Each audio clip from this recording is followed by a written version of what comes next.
also bring up the agenda, please? This meeting is being recorded.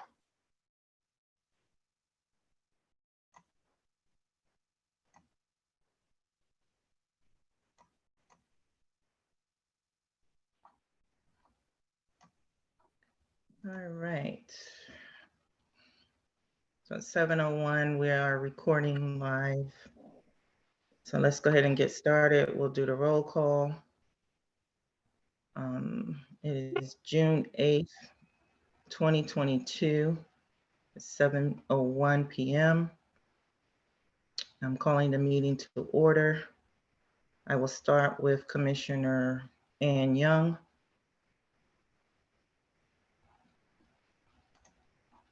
Commissioner Young.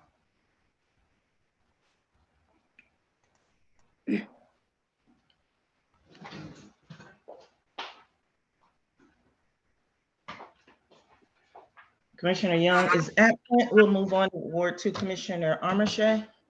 Present. Thank you. Commissioner Wheatley is present. Givens is present. Givens is present. At large, Commissioner Uri. She will not be joining us due to illness. Okay. Commissioner Uri is absent due to illness. We do have a quorum as we do have 3 commissioners present. Can I interject? You're supposed to be swearing in Commissioner Armache.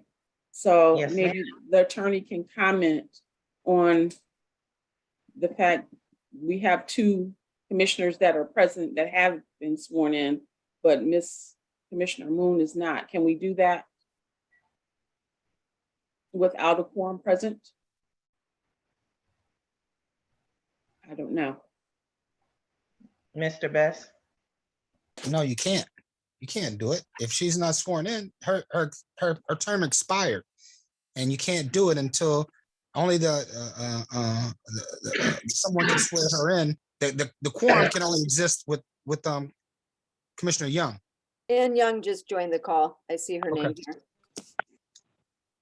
Let me explain that. I don't agree with Commissioner Givens.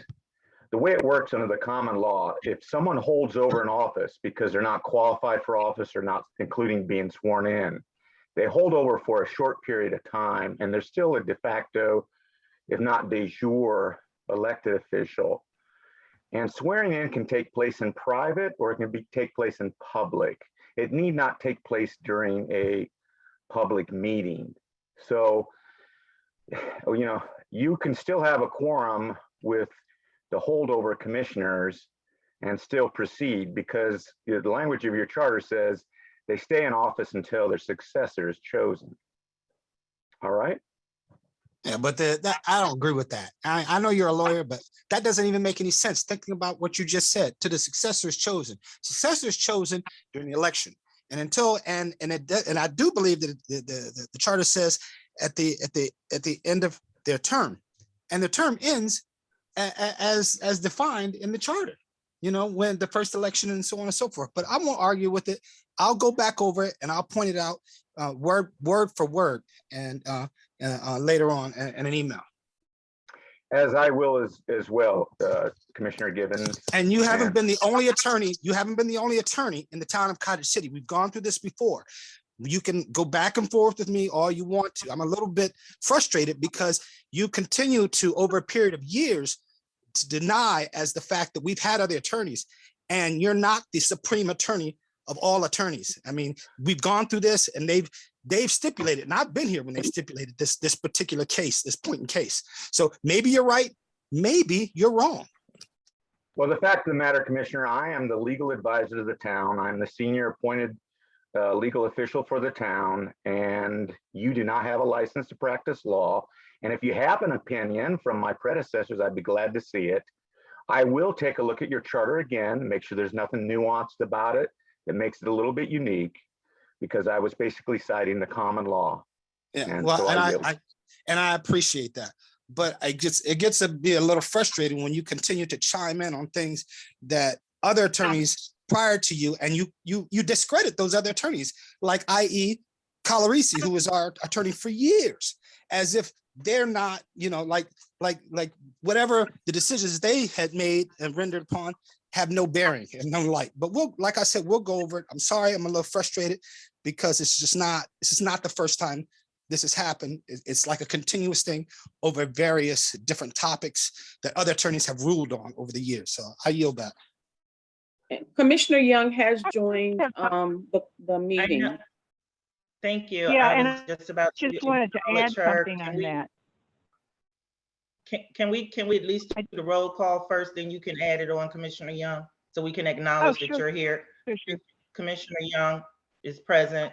She has now joined the meeting. We have 3 sworn-in commissioners who are present tonight. So we do have a quorum, whether Commissioner Armache has been sworn in or not. Go ahead, Commissioner Young, and then I will swear Commissioner Armache in. And can we please not make this too long, because we do have other items to discuss. Thank you. No, I was just going to mention, I may not have a perfect memory on this, but I do think I recall that when you're first appointed or select commission, Commissioner Wheatley, that was when I can't remember her last name now. I do think that she held over until you were voted on to the commission. Just You're for- talking about for Commissioner Melanie, and I can't think of her last name either. But I know who you're talking But yeah, about. I think that she had stayed on until you got voted on. That's Um, accurate. That was a ruling that was decided by Mr. Best. Same person we're having the conversation about with the same ruling now. So it's not the previous attorney that came up with that. I'm talking about, I've been Okay. doing this for 12 years or more. And he hasn't been our attorney for 12 years or more. Okay, I didn't remember who was the attorney. I just thought I'd mention that. Anyway, that's all. Thank you. Me. Next I will be swearing in Commissioner Armache. Commissioner Armache, are you ready to take the oath? Okay, please repeat after me.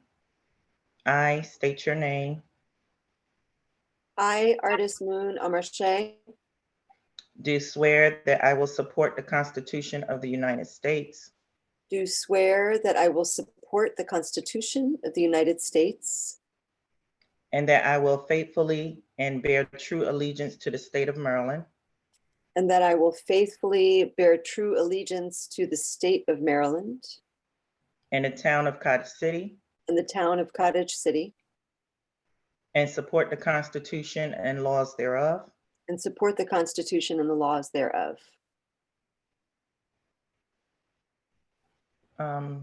Before I continue, do you have your right hand up? I believe it's your right hand you're supposed to raise. There you go.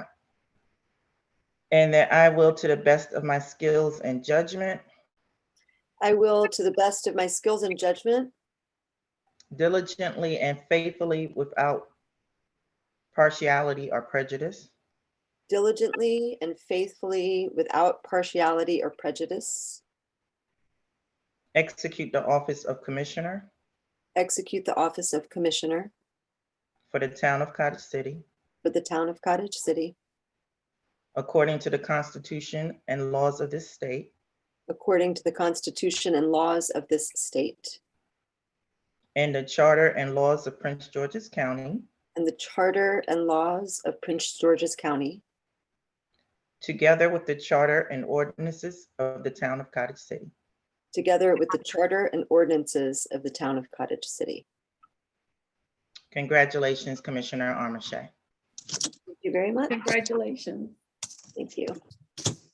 You're welcome. All right, so we have our 4th commissioner sworn in tonight.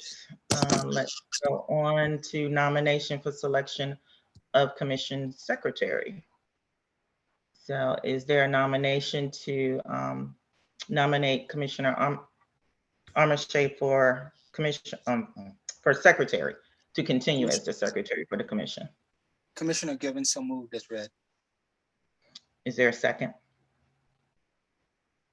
I'll second Commissioner Wheatley. Motion has been properly made and seconded. All in favor, say aye. Givens, aye. I, sorry, it took me a minute to find the speaker there. Wheatley, aye. Aye. Do I vote for myself? You can. And Commissioner Uri is absent. Motion passes. Congratulations again, Commissioner Armache. Thank you. You're welcome. All right. Next on our agenda is the approval of minutes and financials for May 2022. Has everyone had a chance to look at the minutes and the financials for May? This is Commissioner Young. I just sent an email about the May 11th minutes for the Ward 1 report. The final sentence should be changed to read, with respect to work on water drainage issues, Commissioner Young expressed that she does not think the alley between 37th and 38th Avenues is in need of such work in comparison to the other three locations. I just wanted to specify which alley I was talking about and that I drew a comparison with the other three locations. And then I can also, for the minutes of March 9th, I don't know if you're to those yet. There were some things that weren't clear to me. Yeah, you're still on May right now. Then we'll go to the Okay, other well then two. the one change is the one I just made, and I will forward this email to Brittany also. I also made some edits to the May minutes. And I gave my edits to Brittany earlier today. I hope they were incorporated. I didn't get a chance. She did work on them. She did? Okay. Were they just format or substantive changes? Some were formatting, some were substance. A lot of it was like things like people's name is spelled, not spelling out the acronyms. Some of it was editing. Yeah, some of it was editing on one of the motions that was made. I don't believe the statement that was under my name was correct. So she was going to do some research on that. So I had several edits on every single minutes, May, March, and April. It'd probably be good But if they weren't. we sent those to everybody when we sent those in, so everybody would know in case there are any disagreements. She actually did. But I did mine over the phone, so I didn't write them down, unfortunately, Oh, because I had so many edits. It was easier for me to just talk her through it. But like I said, most of them were I mean, like if they were just misspelled minor words. edits, that's fine, right? Yeah, they were minor. Things like a couple of the meetings, it didn't list who attended. Like it just started off with the budget hearing and stuff like that, and it didn't say which commissioners were in attendance. So, I corrected Good that. point, yeah. One of them was something about the closing. It said that we went into a closed session, but it did not say exactly what time we went into closed session. So, little things like that where, for someone who was just reading the minutes for the first time, they may have questions. So it's mainly things to help with anyone from the public who may question some of the minutes in attendance. And like I said, a couple of names were misspelled. My name was misspelled. Mr. Frankenfield's name was misspelled. Under the Ukraine, she had something about county and I changed it to country because Ukraine is a country, not a county. Things that weren't capitalized that should have been capitalized, like Ukraine should have been capitalized, federal should have been, it was just like mainly formatting, stuff like that. Thanks. Anybody else have any questions or comments in regards to the May minutes or concerns, questions? Hearing none, we can move on to the May financials. Any comments, questions, or concerns for Mr. Frankenfield?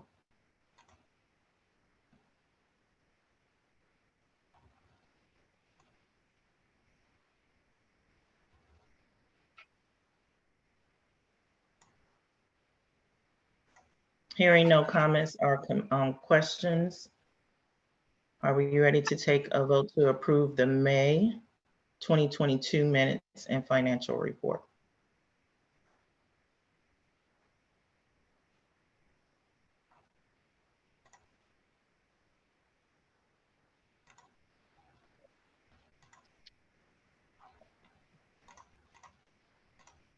Can I interject? Yes, please. It sounded like Commissioner Young wanted some changes. Do you want to revisit it the next meeting while those changes are incorporated to make sure it accurately reflects her statement? Commissioner Young, would you like us to table the minutes for May until your corrections can be made? No, I mean, I sent an email to everybody, and I forwarded that to Brittany also. I also had a comment on the March 9th, but I guess you're not to the March 9th ones yet, right? Or No. should I go ahead and? That's further down the list. If you want to go ahead and tell us your edits now, we can. But I was trying to take the vote for May. Well, can we finish the vote on May just for continuity? I'm looking at the agenda right now, and when I see the agenda, it says May 3rd work session minutes, and then it says March 11th. Is that correct? Should that be March or May? Do you have the agenda? Mine says May 3rd and May 11th. Yeah, mine does too. Can you bring the agenda up on the screen, please? Yes.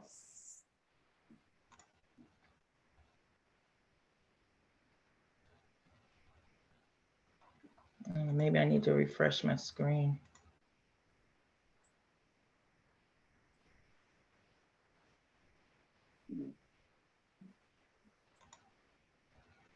That's weird. It does say March 11th there. It does, yeah. That's a typo. I wonder why Okay. it's different. And Yeah, mine weird. said something different, so it should be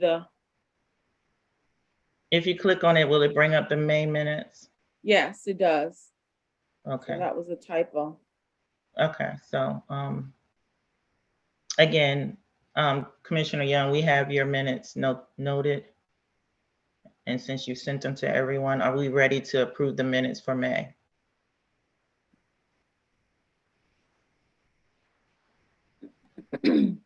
Hello?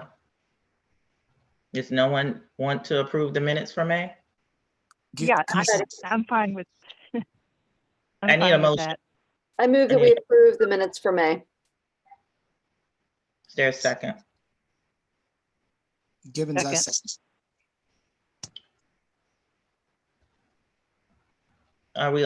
Is your motion also including the financials, Commissioner Armature? Yes.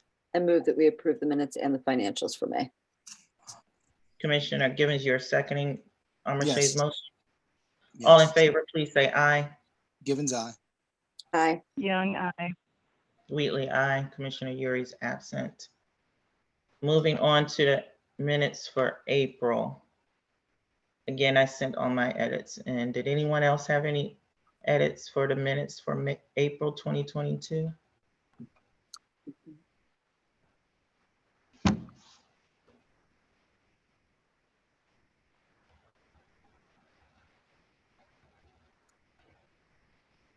Hearing no other edits or comments in regards to April's minutes for this year, is there a motion to approve the work session April 5th minutes and the town meeting April 13th minutes?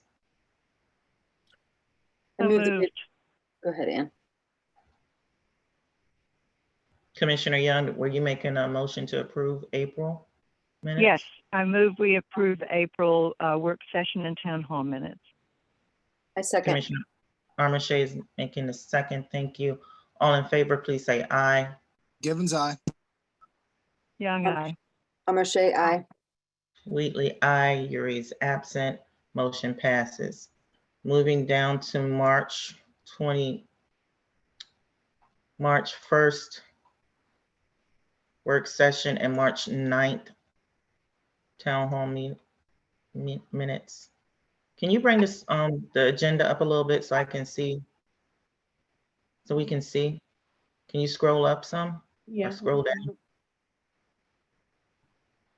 Thank you. Commissioner Young, I believe you had some edits. Was it to the March work session or the March town hall meeting? Town hall meeting, I believe it was.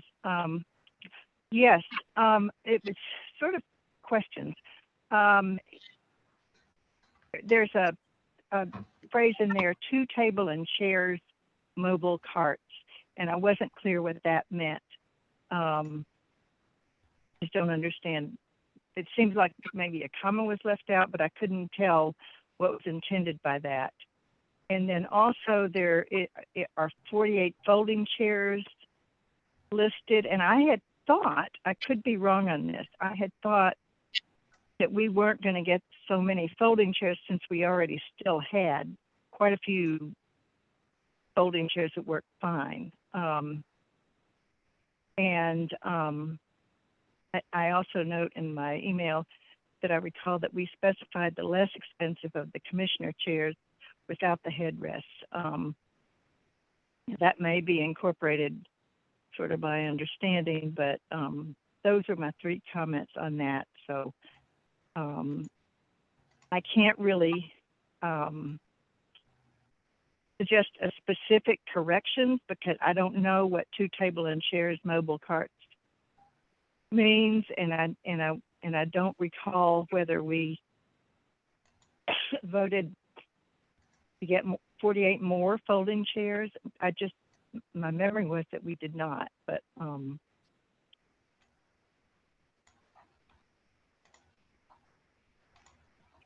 I guess I would just like to have some clarification on that. That could be redone so that it would be more clear exactly what we voted on. Unless someone else remembers it better than I do.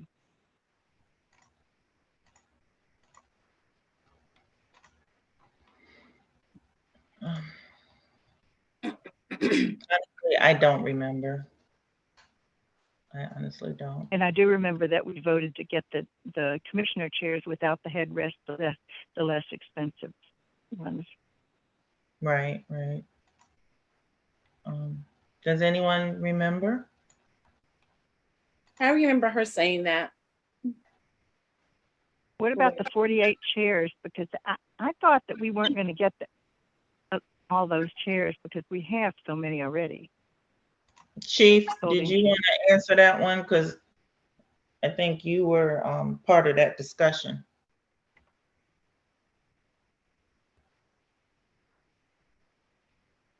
You're Yes, muted. Oh, there. yes. Can you hear me now? Yes. Yes, no, we decided to go with the 48 chairs because the other chairs were metal and were rusting. And so we need some additional chairs because the chairs that had the cushion, we didn't have that many of them. So we want to make sure we had new chairs before we rent out the space. And also when we have our meetings.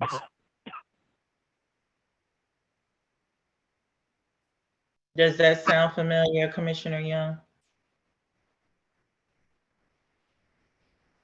Did you say 28 or 48, Chief? 48, ma'am. 48?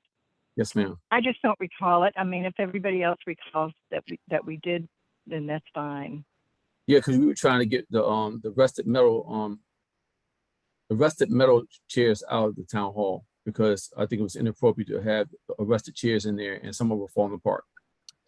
And I actually do remember also talking about the fact that even some of the chairs that we had that are like cloth covered, you know, they have cushion. The cushions were also, the cloth was gross and old. I don't remember the number, but I do remember us discussing replacing those.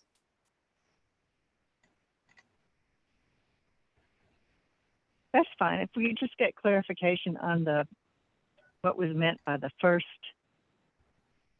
thing I mentioned, that should probably take care of it. And Chief, you recall that we were going to get the less expensive of the commissioner chairs without the headrest, right? That's correct, ma'am. And that's what we got.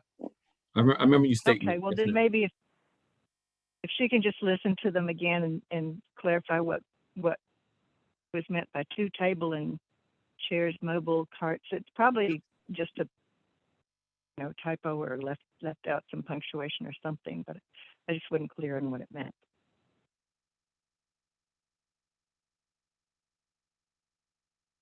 All right. So Commissioner Young, you're okay with the March town hall minutes with your correction? Well, I'd hold off on them until she clarified what was meant by that first thing that I said. Okay, so let's table the March minutes and we'll approve them next month until we can get some clarity on that one. Thanks. You're welcome. All right, moving down our agenda tonight. I'm gonna open up the floor to public comments if there are any at this time. If not, we'll move on. And we can always open the floor back up later today, this evening rather. I don't really see anyone from the public on the line. Is that Mr. Kopecki? Is he on? Yes, it is. Mr. Yes, Kopecki, that's me. do you have any comments at this time? No, thank you. All right, I see the Proctor family. Good evening. Do you have any comments at this time? No, thank you. All righty. Okay, I don't see anyone else. So we'll move on. Next is USDA grant for police vehicles public hearing. And there's resolution 2022-08 and the USD grant information. So Carol, who will that be, Tracy or? Yes, will that be Tracy's you? on the line. All righty. You have Yes, the, sorry. I have the floor now. Yes. Okay, all right. So good evening, everyone. I am presenting a public hearing for the filing of an application with the USDA Rural Development to purchase a new police vehicle. The vehicle is a 2022 hybrid Ford Explorer Police Interceptor all-wheel drive in the amount of $52,746. The funding application notice has been published with the Prince George's Post during the weeks of May 19th, 2022 and May 26th, 2022. So I am now providing the opportunity for any public comments or questions, if anybody has any. Commissioner Givens, I just want to make for clarity purposes, the grant that we're applying for or trying to get is for for what we had already voted on for the two vehicles. Is a part one of the two vehicles that we had already voted for on? Yes, that's correct. Okay, thank you.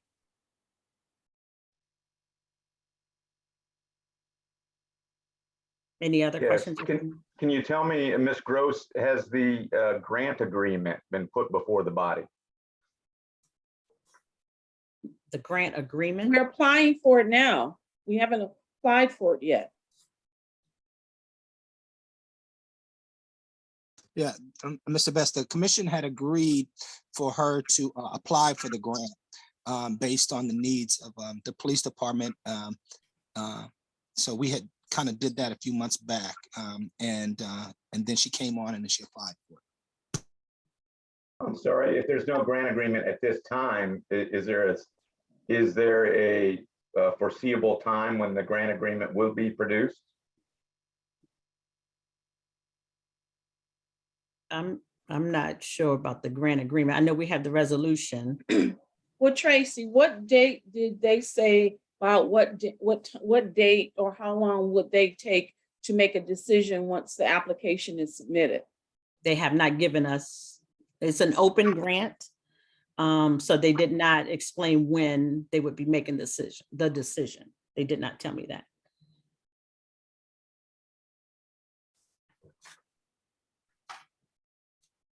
Thank you.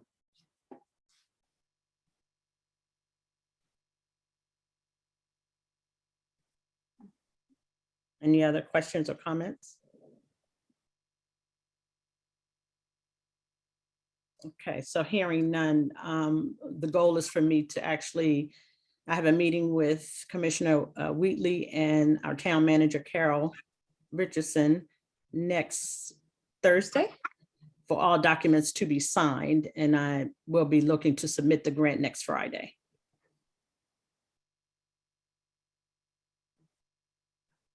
And that's all I have. Thank you, Tracy. Thank you. Let's see. So that was done. Okay, so moving on, our agenda, we have old business. American Landscape and Tree Contract, the contract addendum, and the tree work survey. Will that be you, Carol, or Greg? Yes, and Greg can chime in. So Okay. we had previously, you all had previously decided to have American Landscaping do the tree work. And then Mr. Best did not feel that their contract, that the boilerplate contract that they used was sufficient. So we incorporated what his views were. So it's just getting approval from the commission that this addendum you would like added to the contract that was originally put before you for American Landscaping.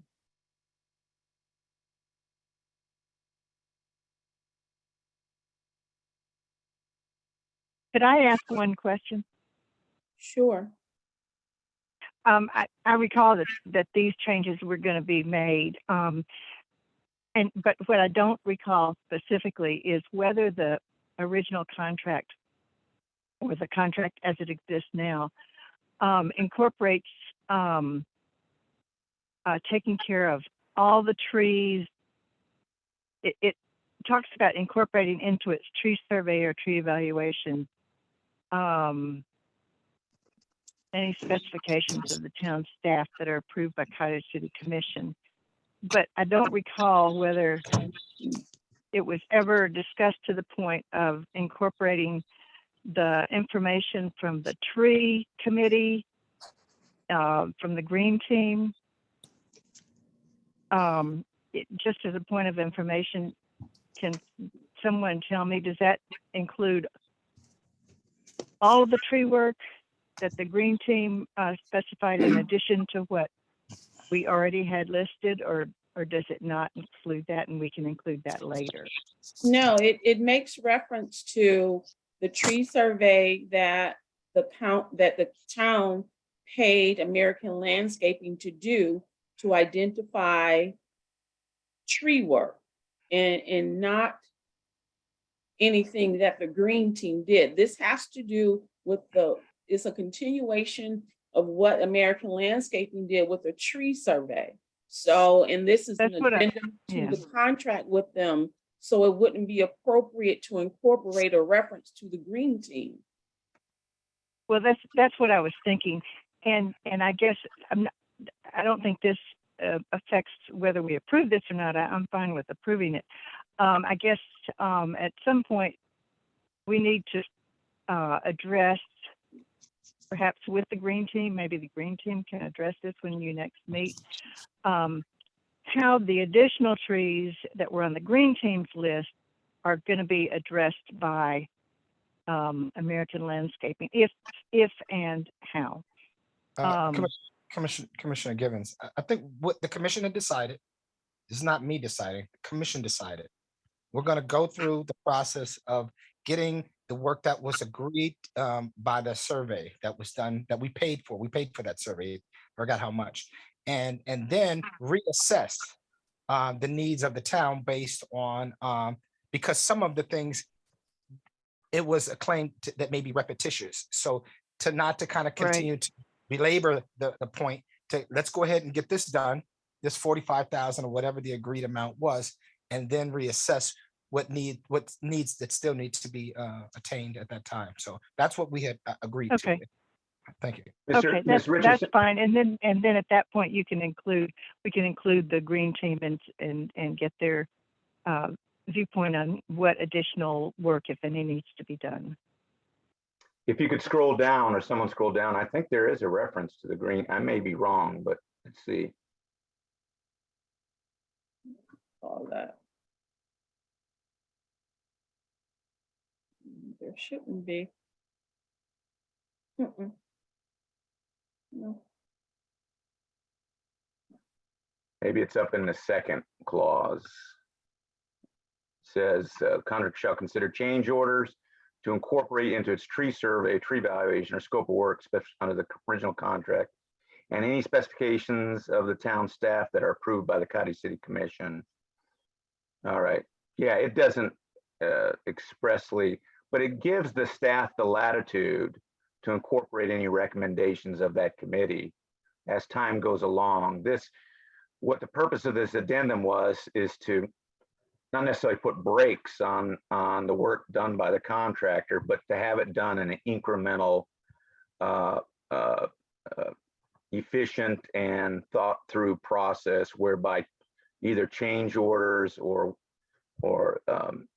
notice incremental orders to do the work had to be approved before the contractor could just go through and wholesale do work that was reflected in the survey at the full amount of tens of thousands of dollars. So this is done in an incremental fashion, regulated by the town staff, not the contractor.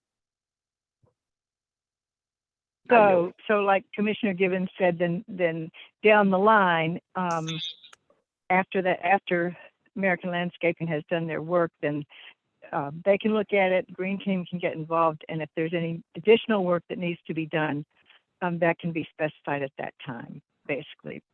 Yeah, I specifically knew there was this committee that had some probably good recommendations. And so the purpose of this is to do it in an incremental fashion to allow for input from other groups or entities like that, including the town staff itself. So it did it in a little more regulated fashion. Yes. Okay. So when the Green Team meets again, you all can share that and so everyone's on the same page. Thank you. That's all I just wanted to clarify.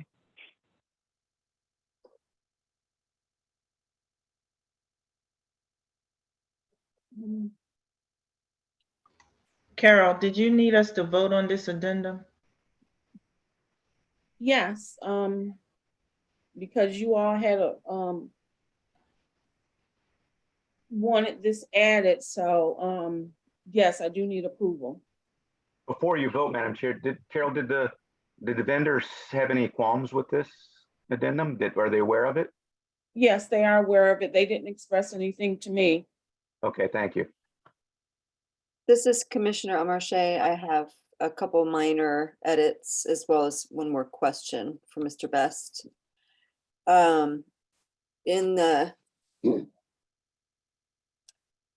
first part, later on it's fine, but in this first part, in the first paragraph and then the first line, the parties agree that the pound sign, or hashtag as the young folks call it, that we need a space between contract and the number sign, and maybe the I space. see it. Yeah. And then there's also a space missing after August 31st, comma, I see it. minor. And then let me go to my view of the document. I'm curious, this closing paragraph caught my eye, and I would like Mr. Best to just give me a layman's view of what this is saying. Any conflict between contract number, blah, blah, blah, and this addendum shall be determined or construed in favor of this addendum. I which can't see it. If you could scroll up, please. I don't have screen, yeah. if It's whoever on the has- screen now. It's on the screen Perfect. now. There you go. So that, especially that last sentence, any conflict between contract, It just means that there's a conflict or question of which document controls. It's the later document, it's the addendum. okay, And the addendum is crafted more in favor of the town than Okay. the contract that was composed by the vendor itself. So this is a much more town-friendly document, and I wanted that to control any conflict between the two, and that's what that language is. perfect. Thank you so much. Sure. Do we need a motion? If there's So no I'll further, move we adopt the, if there's no further discussion, yes, we do need a motion. I move we adopt the contract with this addendum. I second. All in favor, say aye. Givens, aye. Young, I. Marche, aye. Wheatley, aye. Commissioner Uri is absent. Motion passes. Point of order. Yes. I see that Mr. Frankenfield is still on the call. Can we allow him to say what he needs to be say so that we can go ahead and allow him to attend to other business? We don't want to keep him on the for the remainder of the meeting if he doesn't have to take up his time. Good Well, idea. then- He might need, We need to make an adjustment to the agenda. So we will skip the eminent domain for 3813 Cottage Terrace and move to new business if that is the will of the body. Next, we'll go to new business, which is the budget ordinance, the emergency ordinance for budget. So Mr. Frankenfield, did you have anything you needed to say in regards to the emergency ordinances for the budget? No, just some, we revised the 22 or the 21-22 budget just to be in compliance with the charter. The significant adjustment is we increased the revenue from fund balance, per our conversation. Your audio is breaking up. Mm. It's sounding, it's not very clear what you're saying. At least I'm for sorry, me. I'll try to speak clearer. Is that better? Are you using earbuds? Yeah. I think that might be the issue. It sounds like maybe they don't have a great connection with your phone because it's just kind of creating a texture to your voice that makes it difficult. sounds like you're underwater. I apologize. Let me try to switch if you can give me a couple minutes. So you can read the document, but yeah, and Carol, can you speak and talk through the changes we made?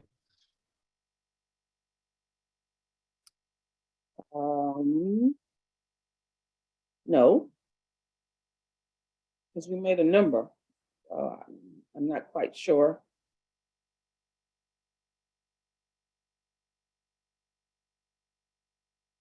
Well, I know we made updates to reflect any major costs that we had through 2022. So that was the reason for this, just so that we have a true reflection of what our expenditures are for FY 2022. So like for our ARPA, we had budgeted amounts of how much we wanted to use it for, but we had to make adjustments just to make sure it reflected what we actually spent. So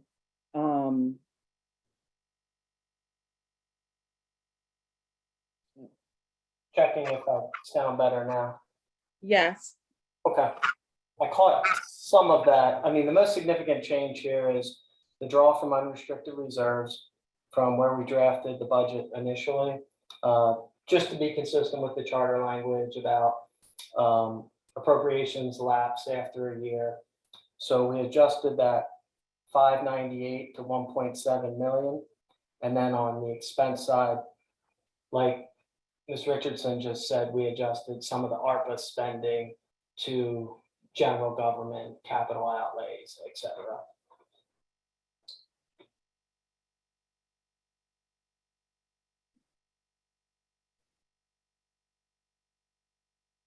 Are there Could you any scroll down to the questions? next table, please?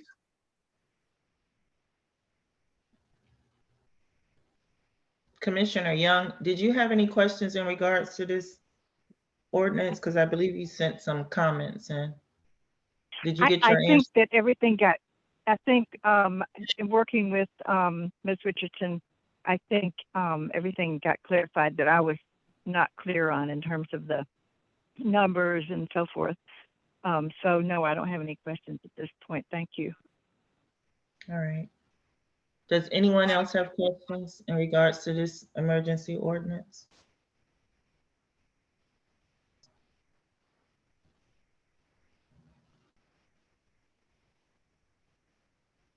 Hearing none. So Todd, for emergency ordinance 04 and 05, is it basically, do you have anything to tell us in regards to these two before we vote on these three ordinances? Or was it just the first one? So the second one is the 2022-23 budget. This is just to revise 21-22's budget, just for clarification. Okay. Okay, and then okay, I don't think you have anything to do with the deed for the firehouse. No. All right, so if there's no questions for Mr. Frankenfield in regards to the first two emergency ordinances for the budget, we can go ahead and take the vote. And Todd, if you don't need to stay on, we will excuse you if you need to leave. Thank you. Thank you, Todd. Yes, thank you. Thanks all. I appreciate you changing the order of the meeting. Thank you. You're welcome.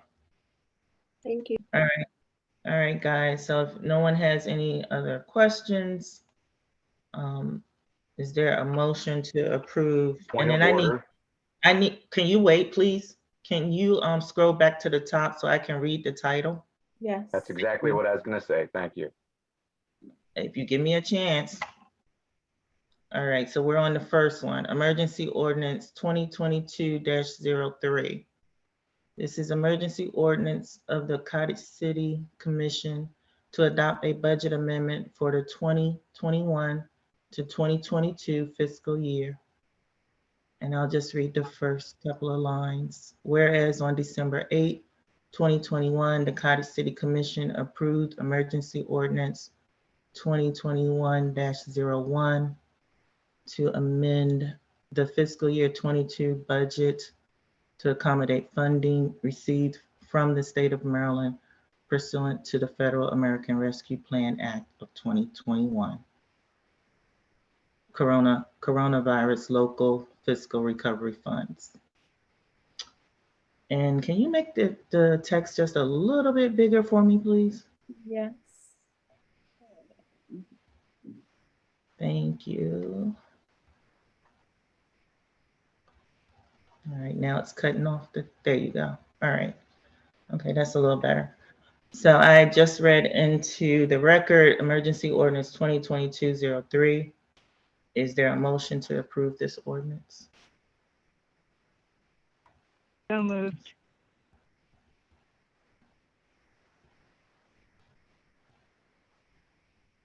Is there a second? Givens, a second. Thank you. All in favor, please say aye. Givens, aye. Amarche, aye. Sorry, Amarche, aye.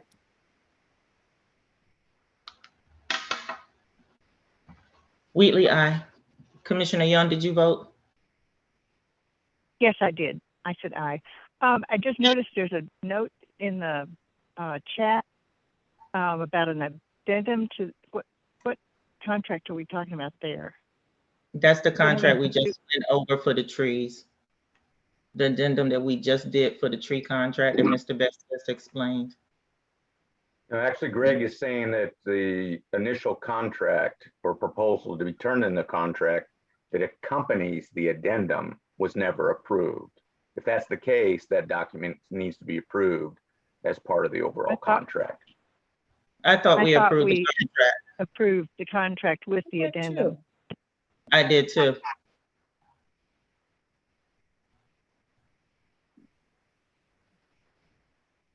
Is that not what we did, Carol?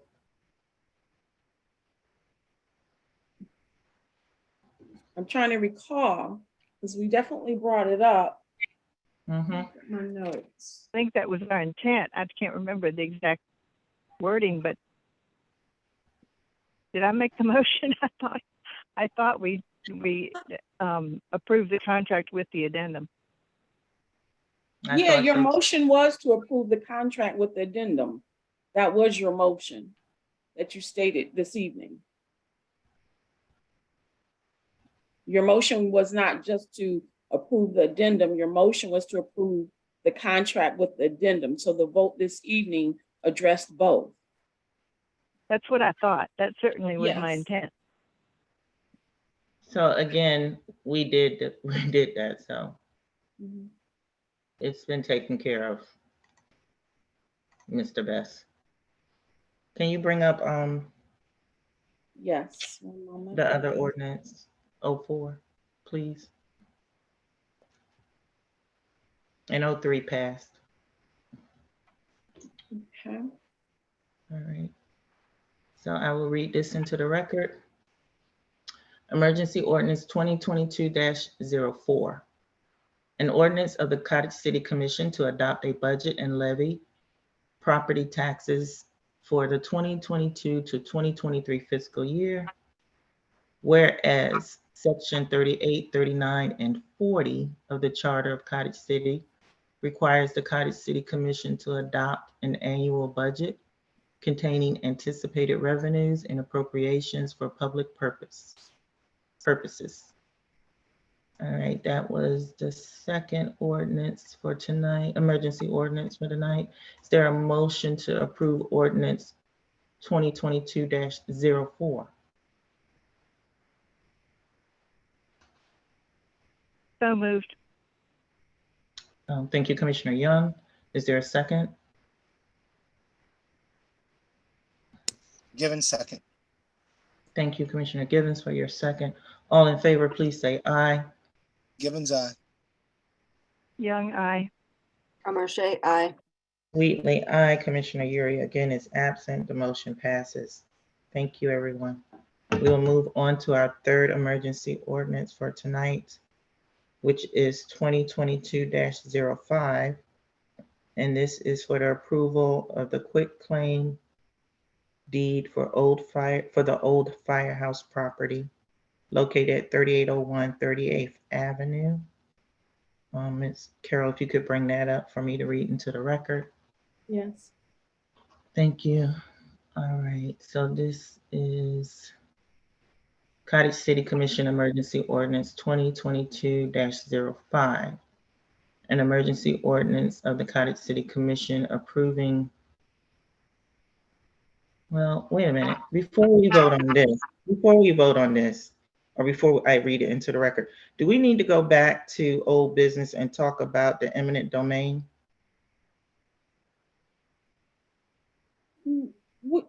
We do, but you can finish this. One isn't contingent upon the other. That one is just the review of the attorneys. So since we're here, we can go ahead and finish it. Okay. All right. Where was I?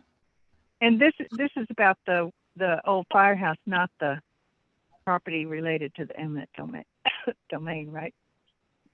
Yes, correct. It's a think claim deed for the firehouse. Okay, so this is for the firehouse Mhm. located, let me see, where did I stop? Okay, quick claim deed of the property described as 3801 38th Avenue, Brentwood, Maryland. Should I say Brentwood or Cottage City? The legal address is Brentwood, Okay, according to the post office. okay. Brentwood, Maryland, No, 207. hold on a second. Why do you say the legal address is Brentwood? Because the postal address, even if you live in Cottage City, is still Brentwood according to the zones for the postal office. I don't think so. I think that happens because a lot of computers automatically put in Brentwood, but the actual correct address is Cottage City. This has caused us problems in the past which has caused our taxes to go to Brentwood. This was an issue before you came on. The legal address is Cottage City. The only reason a lot of people have Brentwood in their addresses is because computers automatically put that in. The zip code 20722 has 4 different towns in it. Brentwood always gets put down because that's where the post office is, but that's not the legal address. Cottage City is the legal address. Well, I beg to Kevin, do you differ want to because, speak to that? yes, ma'am, the deed. Mr. Best, the Mr. deed Best, li- Yes, Mr. ma'am. Best, Yeah. before you speak to that, can I make a statement? Commissioner Armache needs to step away for a minute. So I just want to put that out there. No, I'm back. That was, it's already done and gone. I'm back. Okay, go ahead, Mr. Best. Thank you, Madam Chairwoman. Yeah, this is the deed address. This is what you find in the deed. So it has legal significance as a individual piece of property. And the way it works Okay, if under that's zip. in the deed, that's fine. If that's Yes, in the ma'am. deed, I'll Thank you. That's fine. Okay, I think I needed to finish reading this title. Where did I stop? Okay, 3801 38th Avenue, Brentwood, Maryland, 20722. Tax ID number 02-0104836 to the town of Cottage City. Whereas on or about July 9, 2021, the town of Cottage City grantee obtained an executed deed from the Brentwood Volunteer Fire Department, successor in interest to the assets of Cottage City Fire Company, Incorporated, also known as Cottage City Fire Department, collectively known as the grantor. All right, so this is an emergency ordinance. I believe we were instructed by our town attorney, Mr. Best, to execute this emergency ordinance to go along with us obtaining the property located at 3801 38th Avenue. So this again is the old firehouse, which we did get the deed recorded down at county by our real estate attorney, Mr. Huffman. So legally we do have title now, but we needed to put this ordinance in place to go along with the deed. Is that not correct, Mr. Best? Yes, Madam Chair, it's simply to ratify and make legally sufficient by ordinance as required by state law, your approval of a deed that was recorded in the land records. And by the way, you mentioned Byron Huffman. 2 weeks ago, he went out of country and caught COVID and was detained. He just returned to the United States, FYI. Oh, glad to hear that he made Is it. he all home. right? Yes, he was just detained for 10 days. Yes. All right. Is there any discussion in regards to emergency ordinance 2022-05? If there is no discussion, I will entertain a motion to approve. Is there a motion? I move that we approve move. emergency ordinance 2022-05. Thank you, Commissioner Second. Armature. Thank you, Commissioner Young, for your second. All in favor, please say aye. Givens, aye. Young, I. Amarche, aye. Wheatley, aye. Commissioner Uri's absent. Motion still passes. And now we can go back to the old business, which we stopped at eminent domain for property 3813 Cottage Terrace. Okay, so this is the house next door to the town hall, correct? Correct. Okay, I think what is confusing me is they both have like cottage 38. One is 3801, one is 3813. So I always get those two confused. So we have the retainer agreements from 3 companies that Mr. Best has reviewed. One is for Miller & Miller. The other is Shipley and Horn. And then we have the third company, which is Venable. Our attorney, Mr. Best, reviewed all three. And his recommendation was to go with Miller and Miller. And you can see his email to our town manager, Ms. Carroll, in regards to him suggesting that we go with that particular company. Is there any discussion in regards to Mr. Best's suggestion?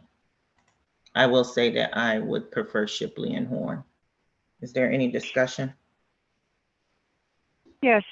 Yeah, I have read through all the proposals, and I'll have to say I agree with Mr. Best.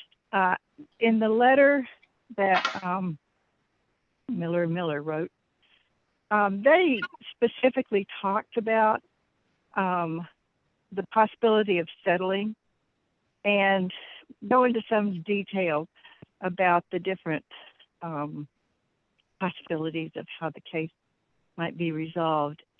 And to me, that shows a greater one, understanding of what we might want and need, and two, an ability to watch for and adopt a course of action that would lead to a settlement which would be much, much less costly for us. Whereas with a law firm that may not be as experienced, they might not be as quick to be open to settlement and end up costing us a lot more. Also, Miller and Miller normally represents owners, and so they really understand both sides of this. So I would, this is sort of how I felt before, and I continue to prefer Miller and Canby, because I think we'll be more likely to spend less in the long run and get a settlement that would be both less costly and less time consuming. Commissioner Young, I have a question for you. Which company did you say you knew of, you had prior knowledge of? Oh, I've heard of Venable. I mean, they're a very well-known firm. They were the most expensive ones. But really, they didn't really, I think they just sent an email. I'm not even sure they sent a formal letter. But Venable, I had heard of. They were the most expensive. Miller were the middle range in terms of hourly fees, but in terms of ultimate cost, my sense is that we are likely to pay less with them than we would with the Shipley.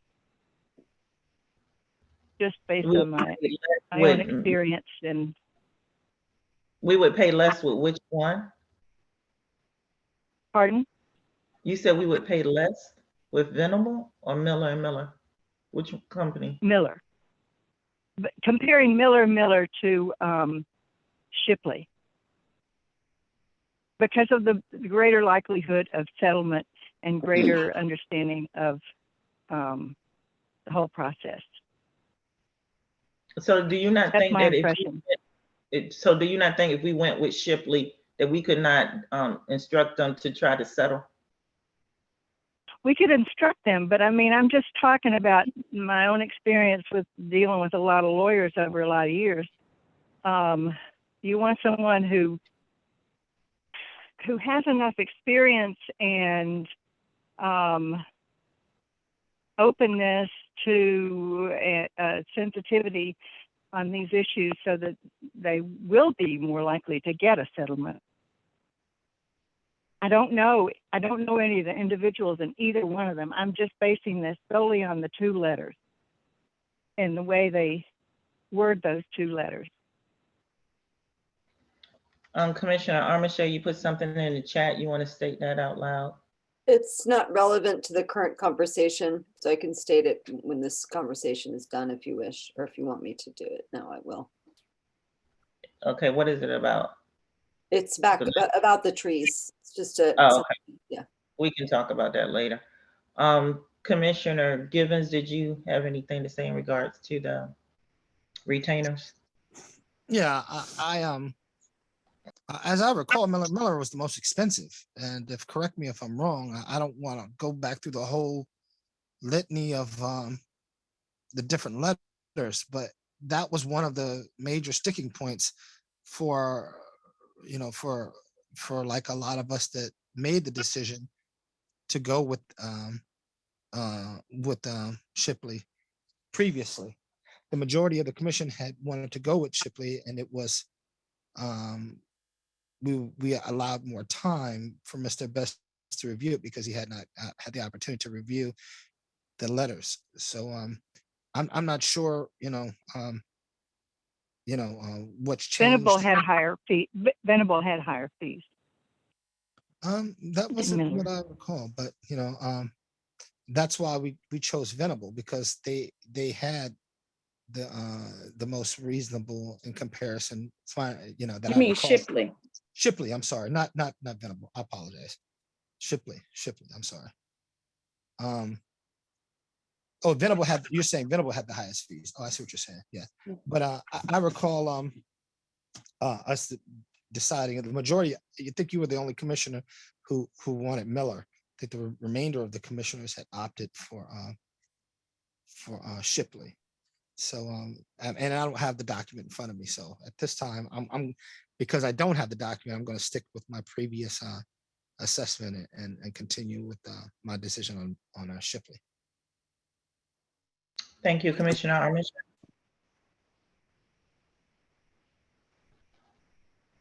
You're muted.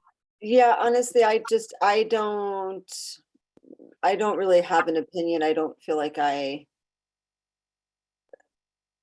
I'm happy to go with the recommendation of whatever the majority wishes. I appreciate the recommendation of Mr. Best, but I also would be okay with going with Shipley and Horn. Thank you. I also am fine with going with Shipley and Horn. I believe that is 3 commissioners for Shipley and Horn, and Commissioner Young, you stated that you would, if you had a choice, you would choose Miller and Miller. So Right. we still have a majority If- with if- Shipley and Horn. It sounds like you're going to go with Shipley and Horn. I do think we need to emphasize to them the importance of trying to work out a settlement with them, because the cost is going to be in not being able to settle and not being attuned to the openings for that. I agree with your assessment. I believe we all agree with that we would prefer to settle if possible. Okay, so I think we need to take a vote on this one. Let me just say, Madam Chair, that I don't think you're going to go wrong with Shipley or Horn or even Venable. They're all very reputable firms. The thing that caught my eye with Miller and Miller is this woman attorney has an express in the website, has a credential on eminent domain and has more expertise. When I looked on Shipley and Horn, and I know the Shipley and Horn firm, I've known them since I was an associate with Leno's and Blocker. Shipley and Horn's forte is planning and zoning, not eminent domain. Now, I'm sure they have competent attorneys. And again, you're not going to go wrong with Shipley and Horn. I believe the town manager recommended Miller and Miller. I may be wrong on that. No? Okay. So, but you're just not going to go wrong. Even if you chose Venable, you're not going to go wrong, because I think they're all going to be able to get the job done. It's just a matter of how efficient and low cost they do it. I really think, and sometimes it's better to pay a lawyer a little bit more money to more efficiently dispose of the case than drawing it out. So that's my 2 cents again. Thank you. All right, before we take the vote, I'm looking at the agenda.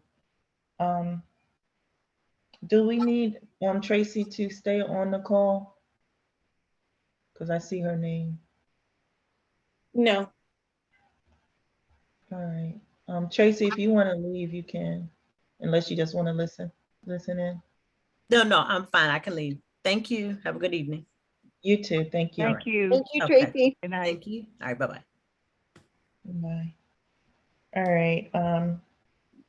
There's no further discussion. I do believe we need to take a vote so we can keep this project moving. Where am I at on this agenda? Okay. So if there's no further discussion, as Mr. Best said, we can, any one of the three would be a good option. We can't go wrong with either of the three. And since we do have a majority saying that Shipley and Horn would be our selection, and we can instruct them to try to settle this purchase of land or procurement of land without having to go into court.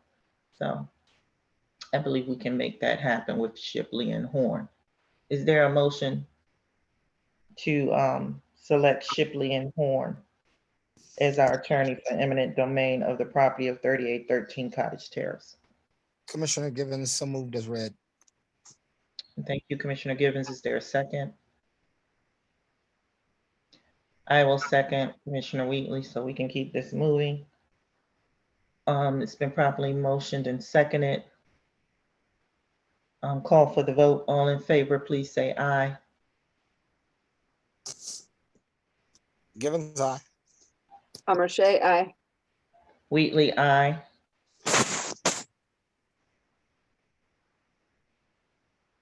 I'll abstain, Commissioner but Young has, I'll You're abstain, but abstaining. I'm sure we'll go forward and hopefully do well on this.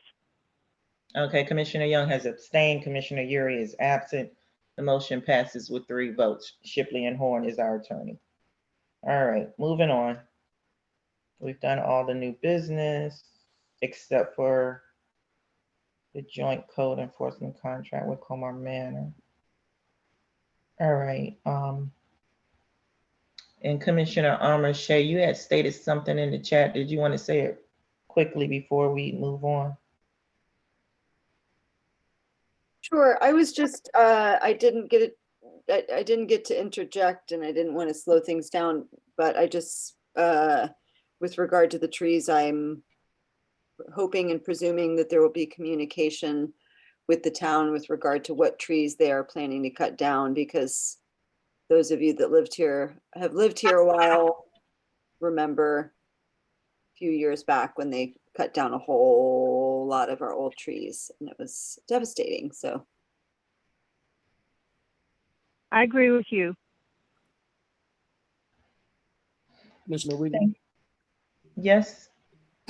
just for the record, the trees that Commissioner Amarche is speaking of, that was something that Pepco did. They cut down about 70 trees in town, and they butchered a lot of other trees that was up at the, reaching the power lines. That was not American Landscaping. That was actually Aspen that Pepco contracted. So. Well, I remember that what I was told that they were being cut down due to disease, due to ash borer. Is that the same time frame that you're referring to? Correct. Yeah. Yeah, and it just seemed to me like some of the trees could have been pruned rather than being completely cut down. But I'm not a tree expert, so I just, that's all. Thank you for clarifying. I do kind of remember Pepco. Thanks.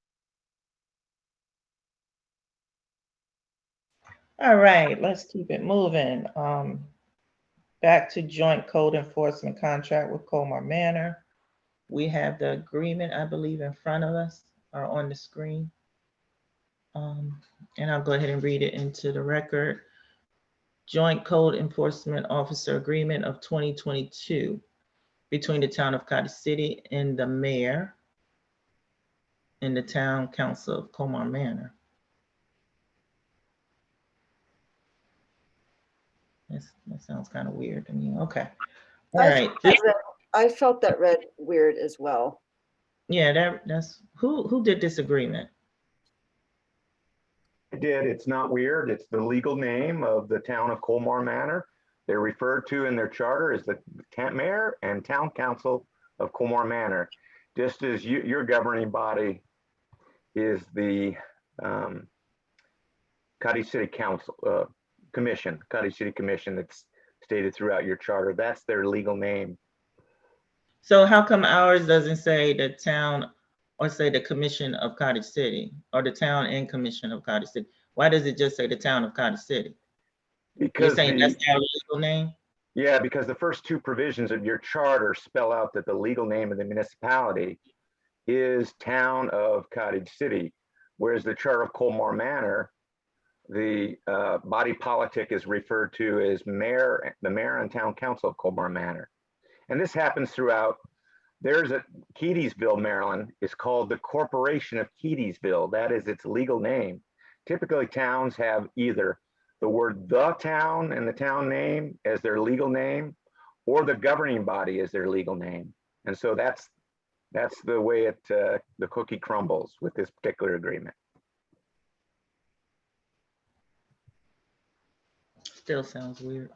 This agreement effective July 25th, 2022 is made, entered into by and between the towns of Cottage City, referred to as Cottage City, and the mayor and town council of Colmar Manor, also later referred to as Colmar Manor, both municipal corporations of the state of Maryland. All right, is there any discussion, Carol or Chief? I don't know who's going to take this one. I'll let the chief talk about it. Okay. You have the floor, sir. You're muted. You hear me now? Yes. Yeah.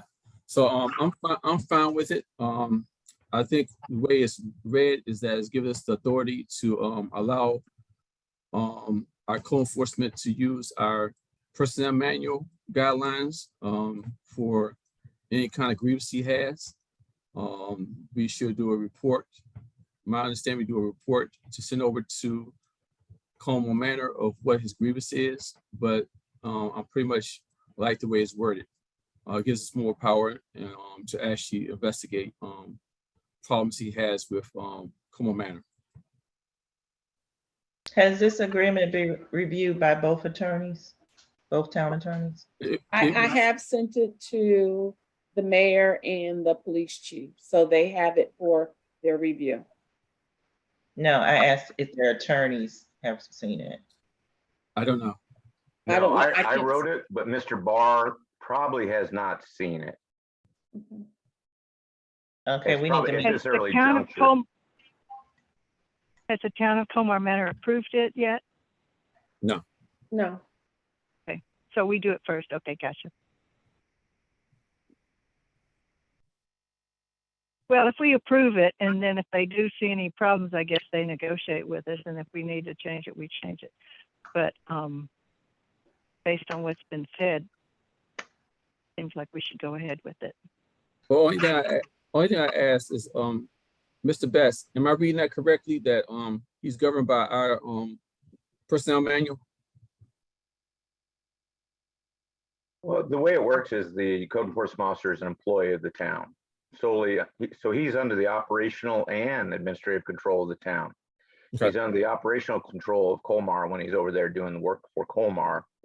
But his employment rights are governed by your policies, not Colmar.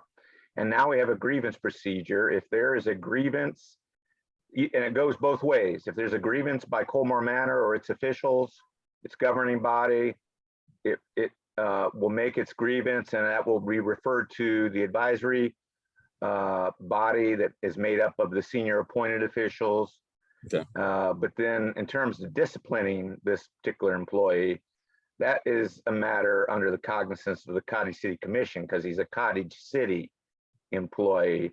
You will make a recommendation, the commission, if there's to be some sort of disciplinary issue that emanates from Colmar that will be handled by the town itself, the town commissioners, and go back to the governing body in Colmar as to what the disposition would be of the disciplinary issue raised by Colmar. Okay, all right. Okay, I'm fine with the way it's worded. I have another question. Okay, just a minute, Commissioner Young, I got a comment. So I know we use code compliance versus enforcement. So why is the title Joint Code Enforcement Officer? I think that's how it was titled at first, ma'am, from the first contract. Okay, but this is the revised contract, right? Yes, ma'am. And it's what they call it. And it's the common terminology for an officer of this type throughout the state of Maryland. But if you want to change it to, put something like also referred to under town policy as code compliance officer, or use that title. But I don't know that you've ever changed your ordinances. I think if you look in your ordinance, this officer and your directives, police directives, he's referred to as a code enforcement officer. So if you have this new custom of calling him the code compliance officer, that's something you do as a matter of informality. It's not your actual written policy or law, I don't believe, but we can look into that. I just know that we like to use the word compliance versus enforcement. We're not, it's not a really nice word, I would say. Compliance is more friendly, I think. Commissioner Young, you wanted to ask a question? Yeah, I just wanted to confirm. It seems like this has been said in the past, but I wanted to confirm that my understanding is right. The code enforcement or compliance software that we bought, as I recall, that's just for use in Cottage City and will not be shared with Colmar Manor. For one thing, they have different rules and laws over there. But is my understanding correct on that? That's correct. And they have it in budget to purchase their own product this fiscal year. So okay. So this is specifically 4, 5, 6. geared to and attached to our own code. That's correct. Thank you. Any other questions, comments, or discussion? Yeah, this is Commissioner Amarche. If Carol, if you don't mind, if you could scroll down to number 3. Just point of clarification here. I just want to make sure I understand what I'm reading. Page 3? No, if you keep, it's on, it is page 3 also, page 3, number 3. Bone. He's an employee of the Cottage City Police Department. Is he also an employee of Colmar Manor, or it's more like he's our employee and we're kind of subcontracting him out for half of the time to Colmar Manor? It's the latter, Commissioner. Okay. He is an employee solely of Cottage City. And it's almost like a situation where he is an agent and he is a sworn officer of Colmar, but he does so kind of like I am. I'm an independent contractor for the town. I'm not an employee.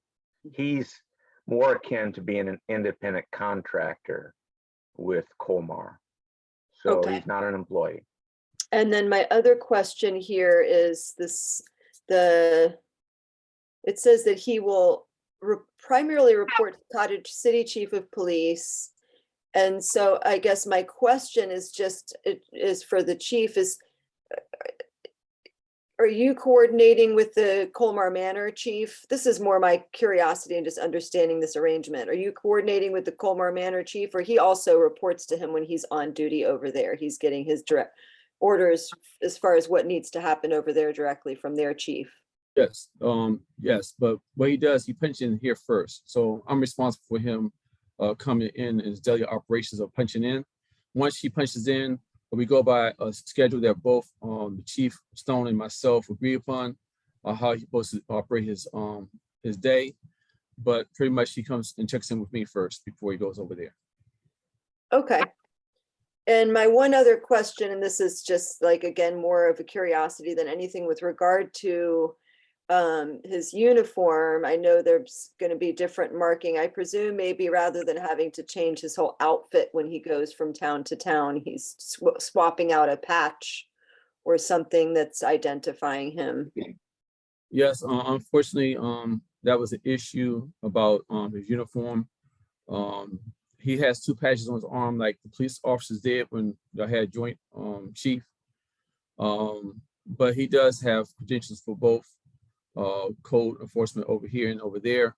We are having him with a uniform that has code enforcement on his shirt, but his vehicle he drives around does have both seals on the vehicle. And he does have identification for both sides. So. Okay. Thank you. No problem. I have another question, actually prompted by Commissioner Amarche.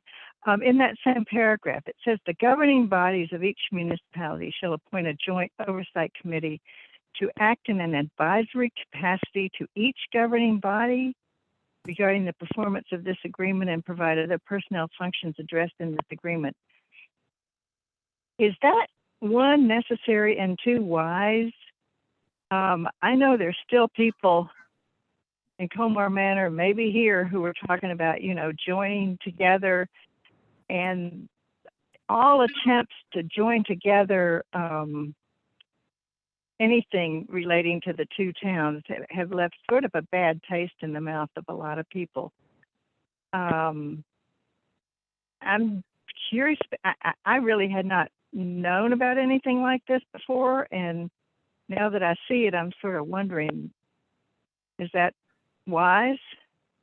Well, the reason why we did that is because we want to make sure that everything is moving smoothly between both of us. So we were having quarterly meetings. We want to start having quarterly meetings every quarter, every 4 months, just talking about how everything's working out, if we need making changes, because we had some issues about time over on both sides. For instance, if he's working half the day here in the morning and goes over there in the afternoon for that one day, and Chief Stone has a situation that's occurring right there that morning, he might go over there real quick to go ahead and handle it. And sometimes it might take the whole day for him to address that situation. So now how are we gonna get that time back? So we were trying to find ways to actually keep in communications of stuff like that so we can make sure that it moves smoothly with no hiccups. So I think it's good to have those quarterly meetings to actually make sure we're on the same page. Well, now, so how does this joint oversight committee get appointed? Well, it's pretty much the chief, the town administrator, and the mayor and the chief over there sit down and talk about any concerns we have. So, but you talk about a joint oversight committee. I mean, if there's actually going to be a formal committee, it seems like the commission should be appointing that. I have real hesitation about creating something like that. But the wording of this is more than what you just talked about. I don't have any problem with you going over and talking to the chief over there or whatever, but appointing a joint oversight committee.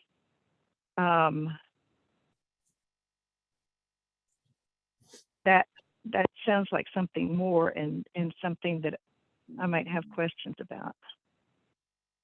Well, I will say that this language was in the previous agreement from several years ago. This is not a new advisory body. It doesn't usurp any of the 2 governing bodies' power. It's a non-binding advisory body. And under this agreement, it serves an even more important purpose to have this body which is really, and it's stated elsewhere in the contract, it's made up of the senior appointed officials of both towns and the chiefs, and that's the body, the advisory Well, where body. does it say that? Because it doesn't say that. Yeah, it's elsewhere. I have to look It says around. the but- governing bodies of each municipality shall appoint. That means in the case of Cottage City, the commission shall appoint a joint oversight committee, at least our part of it. So the wording of it is more than what you're talking about. I don't have any problem with the police chiefs getting together, the police chiefs and the town managers and the mayor and the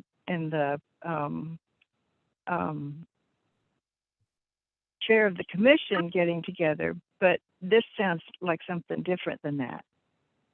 All right, we'll take a look at that, but before you interrupted me, what I wanted to say is that now with this grievance procedure that was requested many months ago initially, the purpose of this group or this body will be to investigate and advise as to grievances that are either posed by the code enforcement officer or a compliance officer, or that emanate from Colmar Manor and its officials.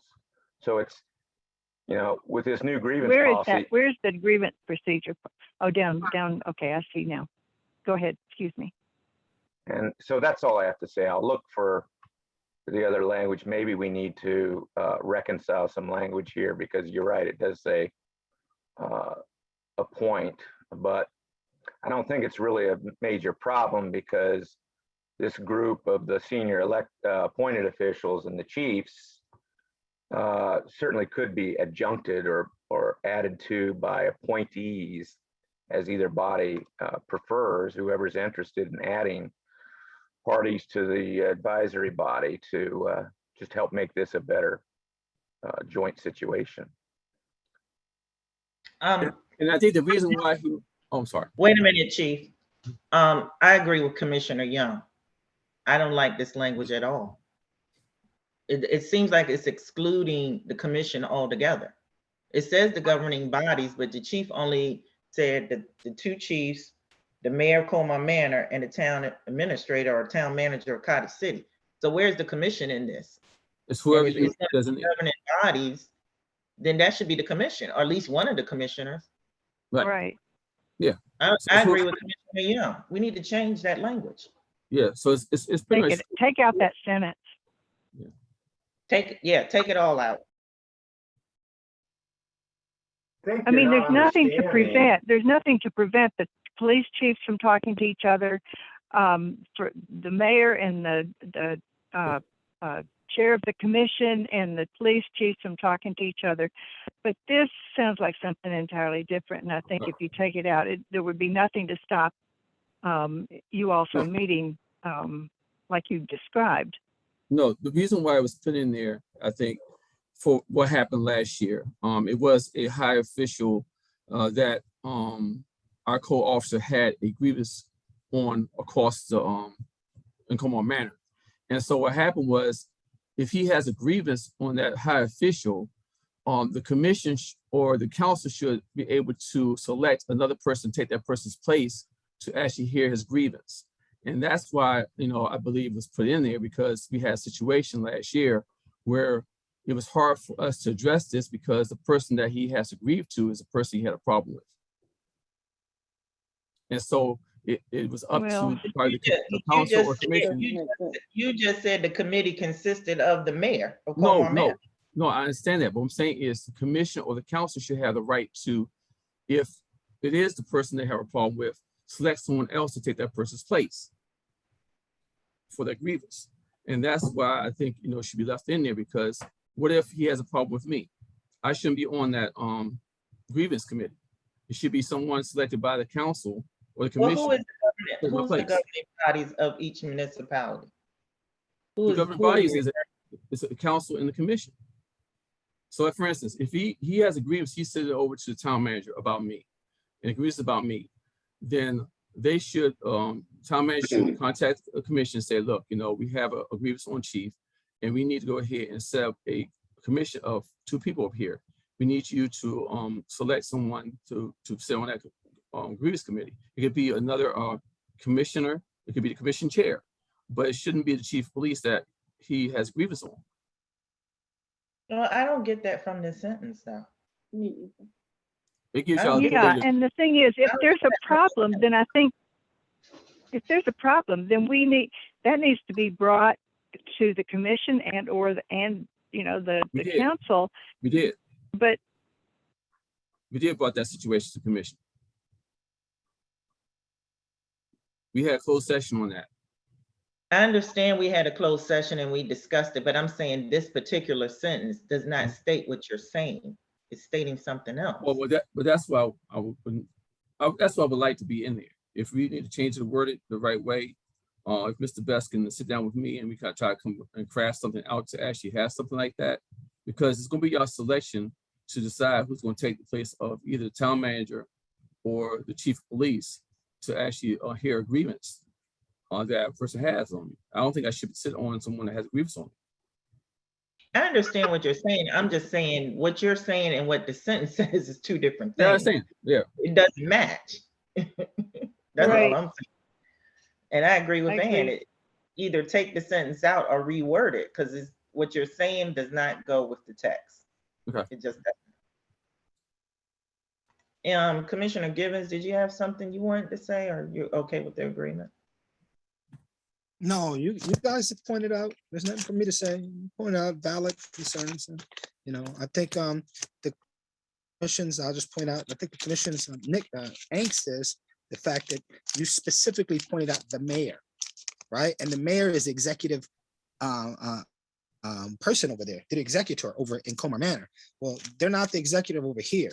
So our body is executive. And then we can assign any particular commissioner through a vote to be able to give them that authority. But I think that's not being broken down. And that's where some of the commissioners are having some difficulty in understanding. So I yield back. Thank you. All right, thank you. Commissioner Amiche has put some comments in the chat. She said that I also will second Wanda's comments about the title being code compliance rather than enforcement. Can that be changed? Yeah, I think those things like if it's in the charter, then I think what we probably want to do, there's a couple of other things that we discussed changing. We should note and note that if it is in the charter, I'm not sure if it was an ordinance or the charter, but then change it all at one time so that we don't have multiple postings in the paper, which that's what costs us a lot of money in order to make charter amendments. So I yield back. Thank you. Unless Mr. Best has some additional comments in regards to that. Maybe we can put both. Maybe we can put code enforcement / compliance or code compliance / enforcement. Maybe we can use both words or titles. yeah, Is that but I think we need to rethink the wording there. I think we either need to take that sentence out and handle things. I mean, that's a rare occurrence, I think. And I think it needs to go to the governing bodies if that kind of thing is something as serious as what's been described comes up. I think we need to just take out that sentence.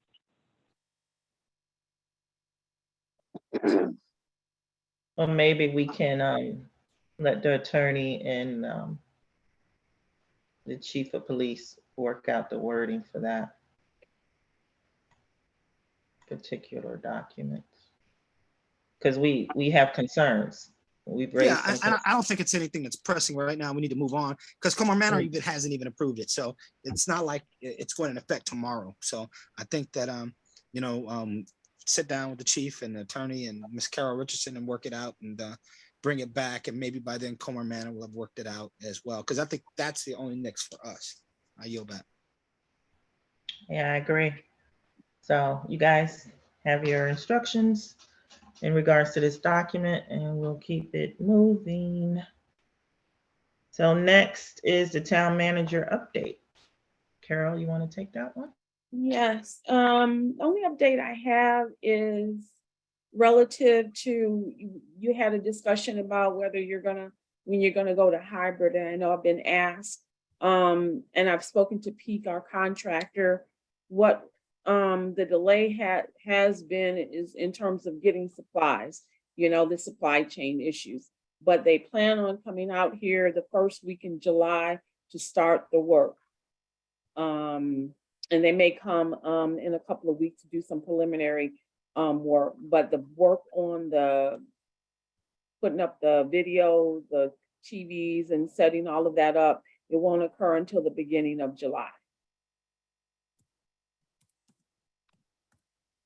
And regarding Cottage City Day, staff has been working on that, and they will be updating you all in the next work session on just the efforts they've done regarding Cottage City Day.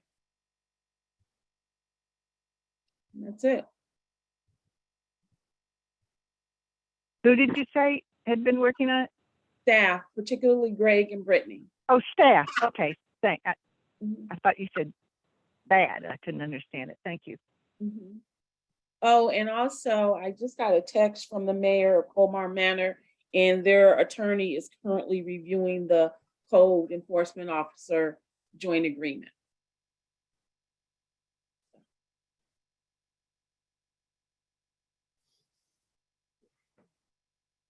Okay, thank you. Are there any questions for Carol in regards to her report?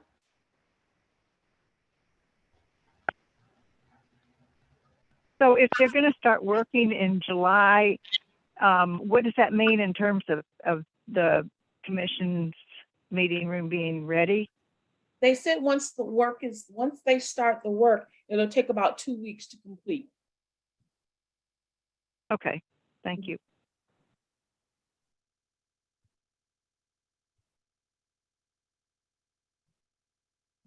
Anybody else have any questions for Carol?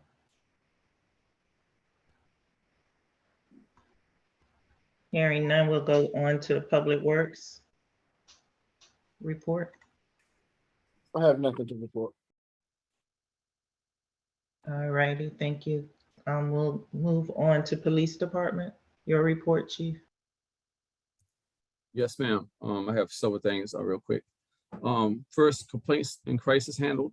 We had a homeless individual that was inside the town park. We did work with park police to help him relocate to another location. We got several complaints in the last few weeks about the individual. People were scared to go past him. So we helped him out. We got some assistance and he relocated. In reference to projects, our Police Explorer program, we have 6 police explorers that were selected to go to the Explorer Camp. We restarted our meetings. We have our first meeting that we started back up. It's gonna be tomorrow, Thursday. Speed camera program. RISP has contacted me and let me know that the permits were approved. They are working with State Highway Administration to get things going. We should be able to be on board with our speed camera probably in August, mid-August. COVID-19 tests, we are still pushing them out. Officers having their cruisers, we are giving out when people requested them. Upcoming events, preparation. We are going to start a neighborhood watch training and meetings every first Wednesday starting July 6th.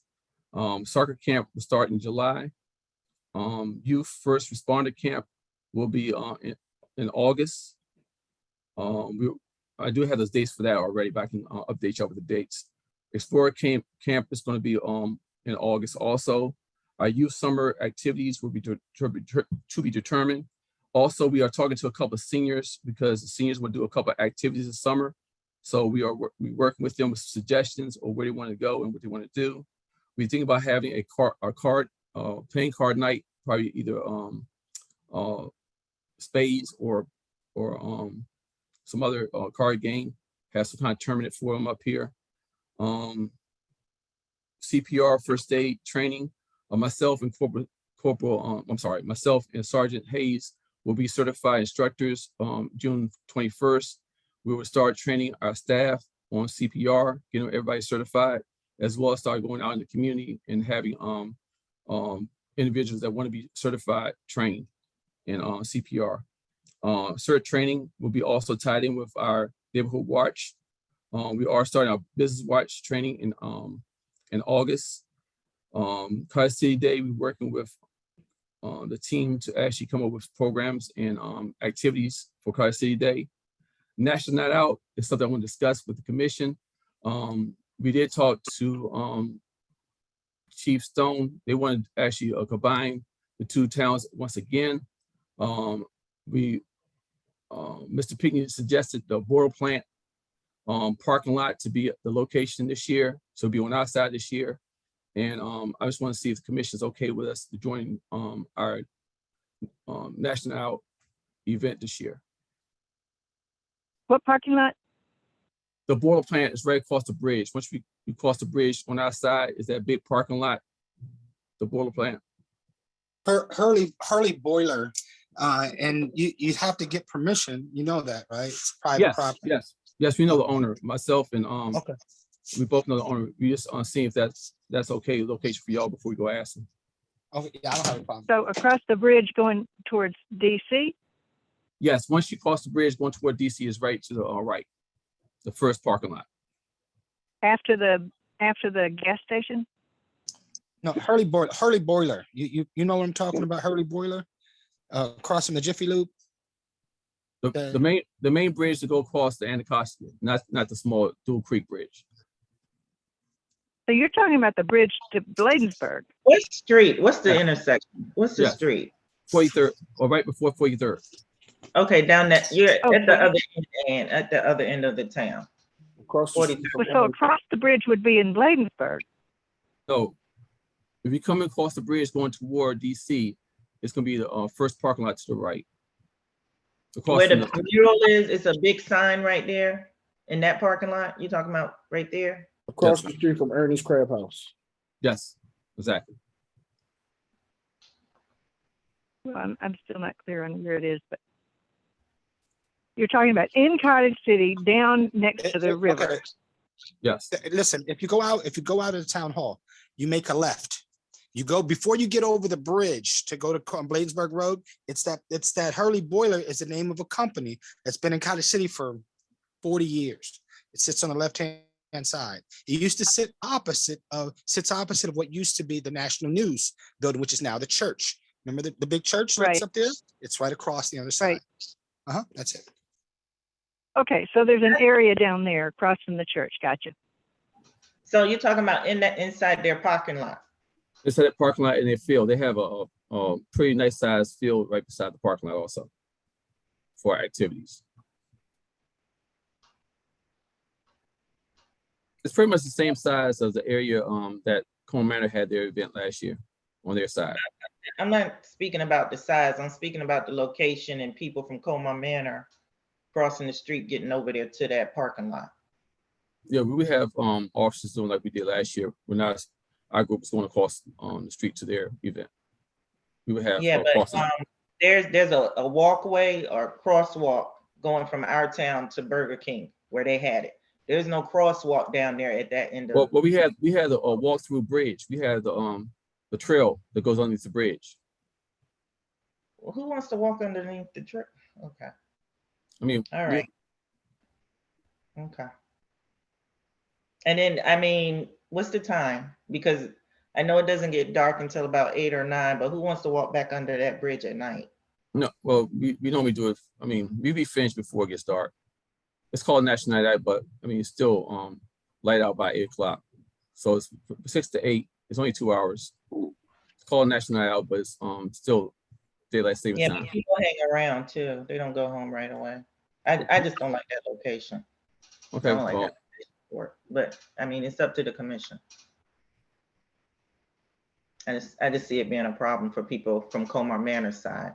Okay, getting over so there. the other option is to get permission from the people that share the parking lot at dialysis, because there is a crosswalk right there. It's across from from the grocery store, and it may not be so much of a concern of a safety hazard. And we've had it there before, and so I'm not sure if that's available or not, but that's a possible option. I yield back. Yeah, well, the reason why we didn't like that location because a lot of people said it wasn't seen from the main road. It was like pretty much in the cut behind the building. But like I said, if you want to have that location, we can have that location. I'm just trying to see what the consensus is for the commission before I start, make the planning with Chief Stone.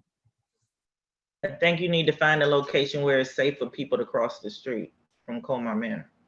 I just don't think it's safe to cross down that end of Bladensburg Road. I'm not sure. That's very busy. People come over that hill when they're coming from Peace Cross and they are speeding. And there's no crosswalk, there's no stop sign, there's nothing there. And if you got kids and small people crossing the street right there at that end, I just... We're not gonna allow them to cross there. We let them cross at the light, the traffic light, at 42nd. Which traffic light? At 42nd. We had the red light camera at. It crossed the street there, and we go ahead. We won't have officers at both sides. You can stop people from crossing wherever they want to cross. Yes, we can. We have officers out there. It's called jaywalking. Yes, it's called jaywalking. We write them a ticket. How many people cross over there now? Okay, like I said, we will have officers out there crossing people for the event. I still don't like it, but that's just my opinion. It sounds like, Chief, part of the reason you like this location because it has not only the parking lot space, but also a field adjacent to it, so there's green area. Yes, and plus it's seen when people come into our town, they can see the activities and stop by and enjoy the time. And that's why it was a good turnout last year when it was over there on their side, because it's right there near Bladensburg Road where people could see what was going on and stop by. Well, I'm not sure where Demetrius was referring to, but I'm picturing, isn't there, there's all that big extra parking lot space that's, I want to say it's next to Burger King, like right at the nexus between Colmar Manor and Cottage City, where I see people doing like, that's where you had it before, okay. We had last year there. It was a nice location, but we're trying to share the expense. Like, one year we have it over here, next year we have it over there. But like I said, if you want to have it over there again, that's fine. If you think it was safer doing that over there, you just have it over there. Unfortunately, I didn't go. I drove by. I had another commitment, so I can't say. I understand Wanda's concerns, but I also agree. I don't think that people are likely to jaywalk when there are officers present, and if they do, that's on them. I mean, I hate to say that, but so I think I understand. It's not just the jaywalking thing. I think the reason why they would jaywalk is because even if you cross that and it's at 41st, it's actually 41st is where the lights at. 41st, yes.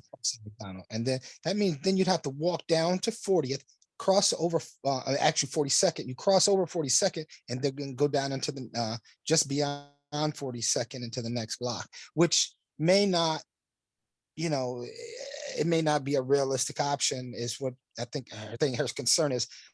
Like, and I don't think that like the answer is like writing people jaywalking tickets. No. The one thing is, what I'm trying to say I know that's the power. I know. One thing is, if you look at that location down there, it's no houses down that end on Colmar Manor side.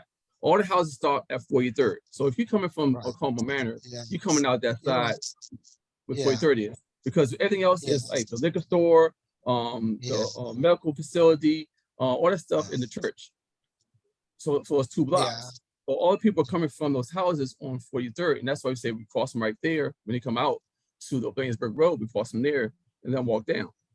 But like I said, it's fine. I mean, we can move the locations to their side this year, or we just do it like that, so we figure out how we're gonna do it. I've got. Can I just add another? But did we agree that we're going to do a joint night? Did we agree to that? No, I'm just asking. Right, and that. Can I just raise a point about that? We used to have this in our own parking lot behind the town hall, just for Cottage City. And personally, I like that a lot better. It's more personal. And people, because it's smaller, there's more interactions. So, I mean, I think we really ought to think about that. I don't think we need to have it every year jointly with Comar Manor. Well, reason why. I agree with Commissioner Young. I Yeah. agree with you, Commissioner Young. I don't think we And need I to always. also agree with Commissioner Wheatley about the location down there. Looking at that and thinking about what it's like down there, it just doesn't seem to be a very conducive or friendly place for something like this. And in contrast, I really do remember having good events in our own parking lot there. So I think we ought to consider that. I agree, because when we do it with Comar Manor and we do it over there on their side, it's more of Comar Manor folks are showing up. Our people, you'll see some of our residents over there, but when it's in our own backyard, we get more of a turnout from our own residents. And that's who we want to, Right. we want to Okay. support them. We All want right. to do something for our people, not always joining hands or joining in with Comar Manor. I get sharing the cost. Right. But if you want to really reach our people, then we need to do it in our own backyard. That's my opinion. I Right. agree.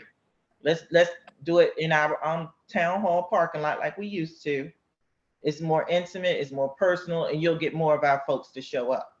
Because they don't have to cross the busy Bladensburg Road. They can just walk from their house right into our town hall. Right. Okay. So the direction right now is to have our own this year and to have it at the town hall. All right, got it. Well, that's two. I mean, is that what You you, need to hear from the other two. I mean, what do you, Givens and Armitage, what do you think? I don't know. I mean, I don't have a sense of how many people typically come out to these, when it's just our town versus when we do it together. For something like this, I mean, National Night Out, if I remember correctly, it's about the kids, right? No, it's pretty much trying to educate people on safety, public safety, and how to secure their homes, stuff that pass out information. But Okay. and also have interaction with police. My Right. suggestion is I like to have things closer to the main highways, not on top of highways, but be out there where people can see it, because most of the time people don't read our newsletters. I want volume. I thought it was great last year because we got volume, because people were stopping by when they were going home from both sides.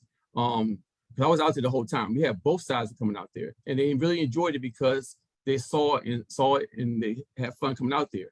When you put it in the cut, like behind our town hall, we lose out all those people coming home. Because a lot of people live in different parts of town. They're not going to go past the town hall, and they're not going to read the newsletter. So my suggestion is, if you want to do our own, we should do it on the big field out there by the river. And I could put it out there. If you want to do our own, we need to put it by the river. The reason why is because when people cross that bridge, they see us out there on the Right. the grass area where we have our events at, and we'll draw them down there because we want We're gonna people have to come down signs there. too on the main road. Yeah. Yeah. So my I suggestion. don't have any problem with doing it by the river, Right. but I do like doing it just That's fine. Cottage City. That's fine. I do Because a lot of, when we do it in Comar Manor, we don't get a lot of Cottage City people. We got a lot of Cottage City people this last year. I mean, I was out there the whole time. I There's a lot of was people- out there too, Chief, and I was out there for a long time. Yeah, there's a lot of people that came over and stopped through. But like I said, it's the point where if you want to have it on our side, that's fine. I'm not going to argue with that. But I think we should have it somewhere where it's visible from the main road. So my Okay, well, suggestion is, thank you that we're okay with having it in the field. okay, so we're fine. But my question is, does that, having it in the field, that precludes inviting Colmar Manor? That's like, Well, my That's understanding is too I want far. to have our own. So we used to do it over there on I mean, I don't feel strongly that way. I kind of agree with you. I think that, for all the effort that goes into throwing an event, it's nice to have volume of people. And I'm not personally opposed to the idea of inviting Colmar Manor. I like the idea of doing it in our town. So I don't know. I don't know if Commissioner Givens has spoken his opinion, but. Commissioner Whitley, Yes. something for the commissioner to take into consideration as well. When we started to do the joint event with Comar Manor, we lowered the budget for National Night Out. They used to get $1,000. Now they only get $500. And that's because we started doing a joint with Colmar Manor, so we were using funds for over here and over there, so we lowered the amount. But when we did our own, they used to have $1,000 to work with for National Night Out. That's just something for the commission to take into consideration as well. Thank To you. me, that's worth it, you know, because it's nice to have our town people get together and visit with each other. You know, it's sort of like a family kind of thing. I really like the idea of just keeping it in our town. It's more intimate, it's more friendly. I don't know, I like the feel of it better. Yeah. I'm fine if you want to invite Colmar Manor. I don't have a problem with inviting them. I just don't want it in that parking lot at the boiler place. I don't Okay. like that location. Commissioner Givens, what do you prefer? So, yeah, I think I wouldn't have a problem, you know, having a joint Colmar Cottage City. And again, I think ideally, I hear what the chief is saying about the greenery and so on and so forth, but you know, that right there, opening in the Dallas's parking lot is probably the best location we're going to be able to attain in order to get at least drive-by traffic as well as the safety of the people crossing, to address everybody's concern. It might not be ideally opened up as you want, because it's really not in the cut. You see the people there. Maybe you can get more of a signs, or maybe have the cars on each side of it with the lights going or something. Be more creative about it, but I definitely think that's a space, an opportunity for a space if it's available. So I yield back. All righty. So I guess we haven't made a decision yet. I think it's probably good that he goes and sees what's available. And then when is the National Night Out anyway? August, the first week of August, August. the first Tuesday in August. And yeah, I think perhaps maybe, August maybe. 2nd. Okay, I think maybe perhaps you should ascertain what's available, and then, you know, then the commission can, like, you know, accept it or, you know, make up a different location or whatever. But I think that's the first and foremost, we need to kind of figure that out, what's available. Because right now we don't know what's available. We haven't asked anybody. All right. So Is that it? Is that it for you, Chief? Yes, that's it.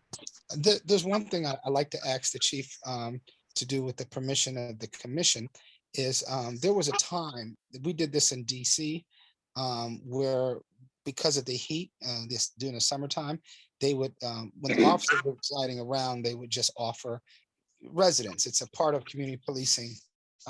You know, water, you know, if they see them out there doing the yard or whatever, you know, just as a token of you know, ways to communicate. And we did it here in Cottage City from time to time. And I just think that with the chief and the way his officers are, I think it would be nice to be able to maybe perhaps do that. And then I don't know how much, you know, the water and the, you know, and the ice and stuff like that costs, but I would like to see that if possible. That's something we can do, sir. We don't have to spend money on that because every so often, Everfresh gives us a pallet of water, so we can do that. I think that's a great idea.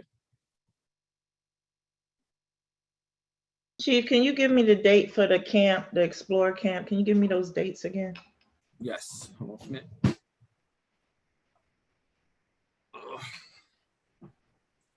For the Explore Camp is, you talking about for the Explore Camp or for the first responder camp? The Explore. Explore Camp is the one in Market or Hayview, wherever it is. The one in Virginia. It's the August. Is it August or July? August. It's August 8th through the 12th.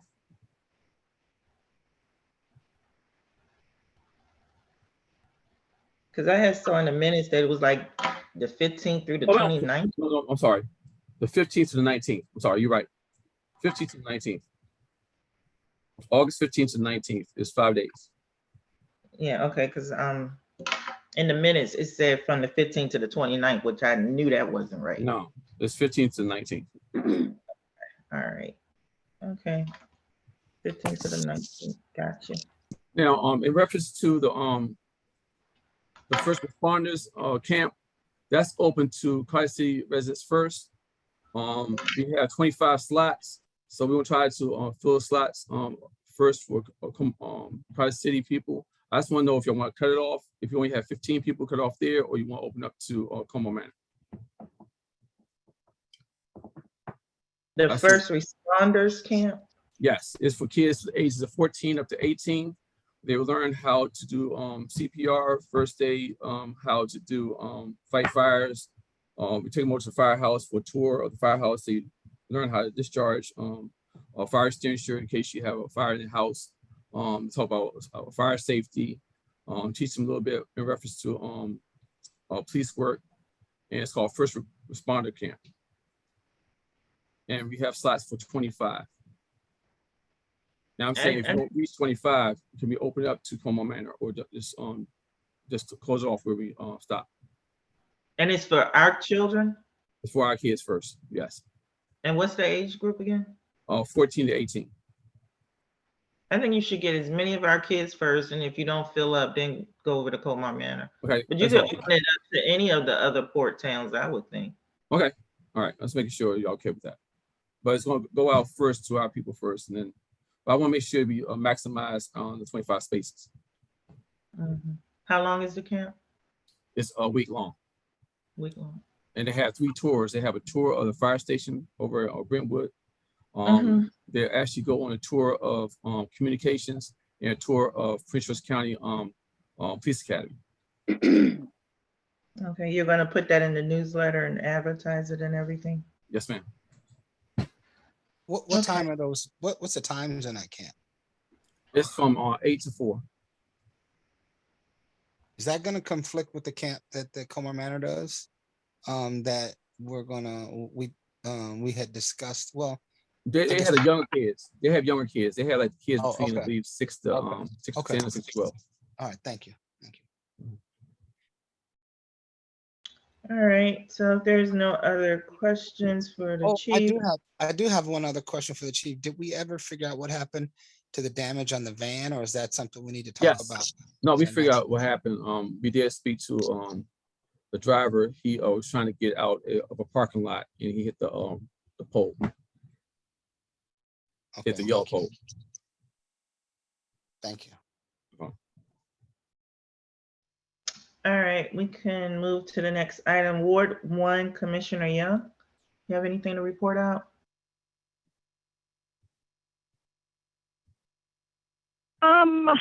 No, I don't guess so. Not this time. Thank you. Okay, Ward 2, Commissioner Armisen.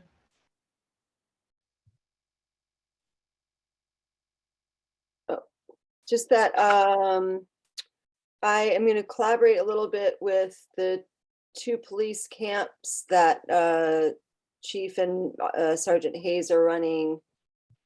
And I have a couple of other offerings I'm percolating on. I'm just trying to decide dates. So I'll have those ready to go out for the July newsletter. I'd like to do a few offerings of meditation and yoga and an art camp. Not an art camp, art workshop, but I also am doing an art. I think I'm going to do art camp at the second half of the day of the soccer camp. So there'll be more information coming about those things. That's it. Thank you. I don't have anything to report out, but I do have a couple of questions. So I remember Commissioner Givens had mentioned the safety issues with the sidewalk over here on Parkwood Court, leading into, I guess it's Bunker Hill, leading into the park. Did we ever get the price for the repairs? Where the drain is, I think it was a safety issue as far as people walking across that part of the sidewalk. Commissioner Givens, you remember what, you had brought up? Ms. Richardson and Public Works were supposed to get some pricing for metal fabrication of some type of railing there as opposed to Yeah. doing the wood. So I mean, I'm not sure if they did it or not. That's We're what I'd still- like to know. Okay. Did we get any prices or quotes We're- or any? I'm still working on that, and I will give you an update on that. Okay, thank you. And then the other thing is, I know we have the gazebos, and Commissioner Givens had also mentioned us advertising the use of the gazebos in a newsletter. I don't believe I saw it in the June newsletter, but can we make sure we put something in the July newsletter about the uses of the gazebos? Because I don't know Yes. if people know that it's, they can start using them now. That's the question I have for that. We had a situation like last Saturday, or Saturday before last. There was a big party up here at the cathedral, at the pavilion.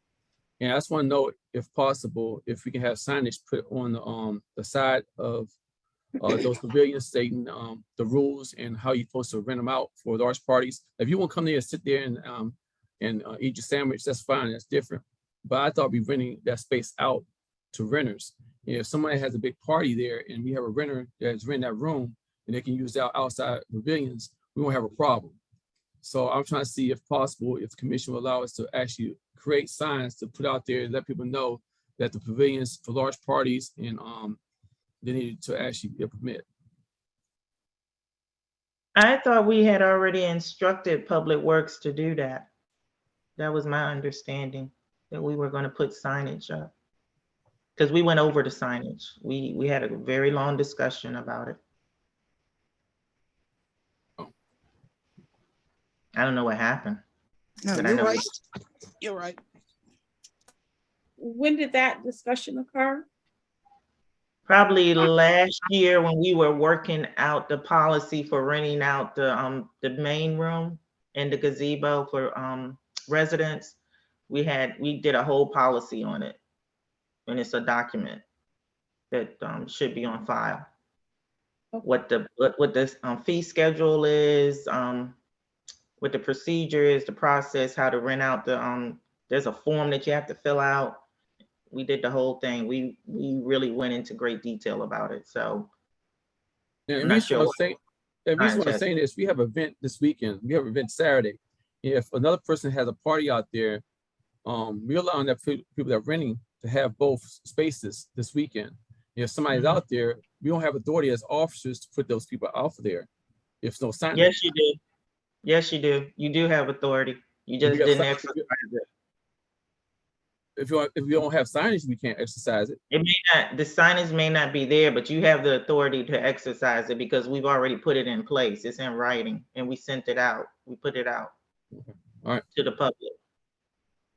Well, it would be helpful if we have signage. I agree. We need to get the signage out because we told the staff to do it. That was when I think Consuelo was still the town manager back then. Yeah, that's true. Perhaps Chief, you can work with the town staff, maybe slip their mind, whatever. So you guys can come up with signage, because I think it says one of the things is permit required for I think more than X amount of people. Right. I think that's kind of something we talked about. I can't recall exactly. It's in the minutes. And then I have a question about the code enforcement. And I meant to ask while we were talking about it. Have we been getting invoices, or have we been invoicing Comer Manor to receive our share of Mr. Redding's salary? Does anybody know? Have they been on time? I don't know. Chief, do you know?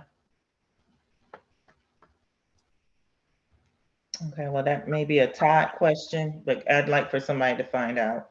Okay. I want to make sure that we're receiving our share of his salary from them in a timely manner. Is there a reason why we don't bill them once for the beginning of the year, for the whole year? Is there a reason why we is doing it monthly? Because I think monthly is kind of redundant. if, you know, if they have their I budget. think you have to build a monthly, because if either party decides to pull out and you've already paid for the Okay. whole year. All right, I see. Okay. Yeah. All right, that makes Well, sense. yeah. But if you could find out that for me and let me know, I I will. appreciate it. Thank you. Commissioner Givens, you want to report out for your award? Oh, yes. So I had a chance to review Kevin's statement, and I stand corrected. He is correct, and I apologize to Mr. Best. You know,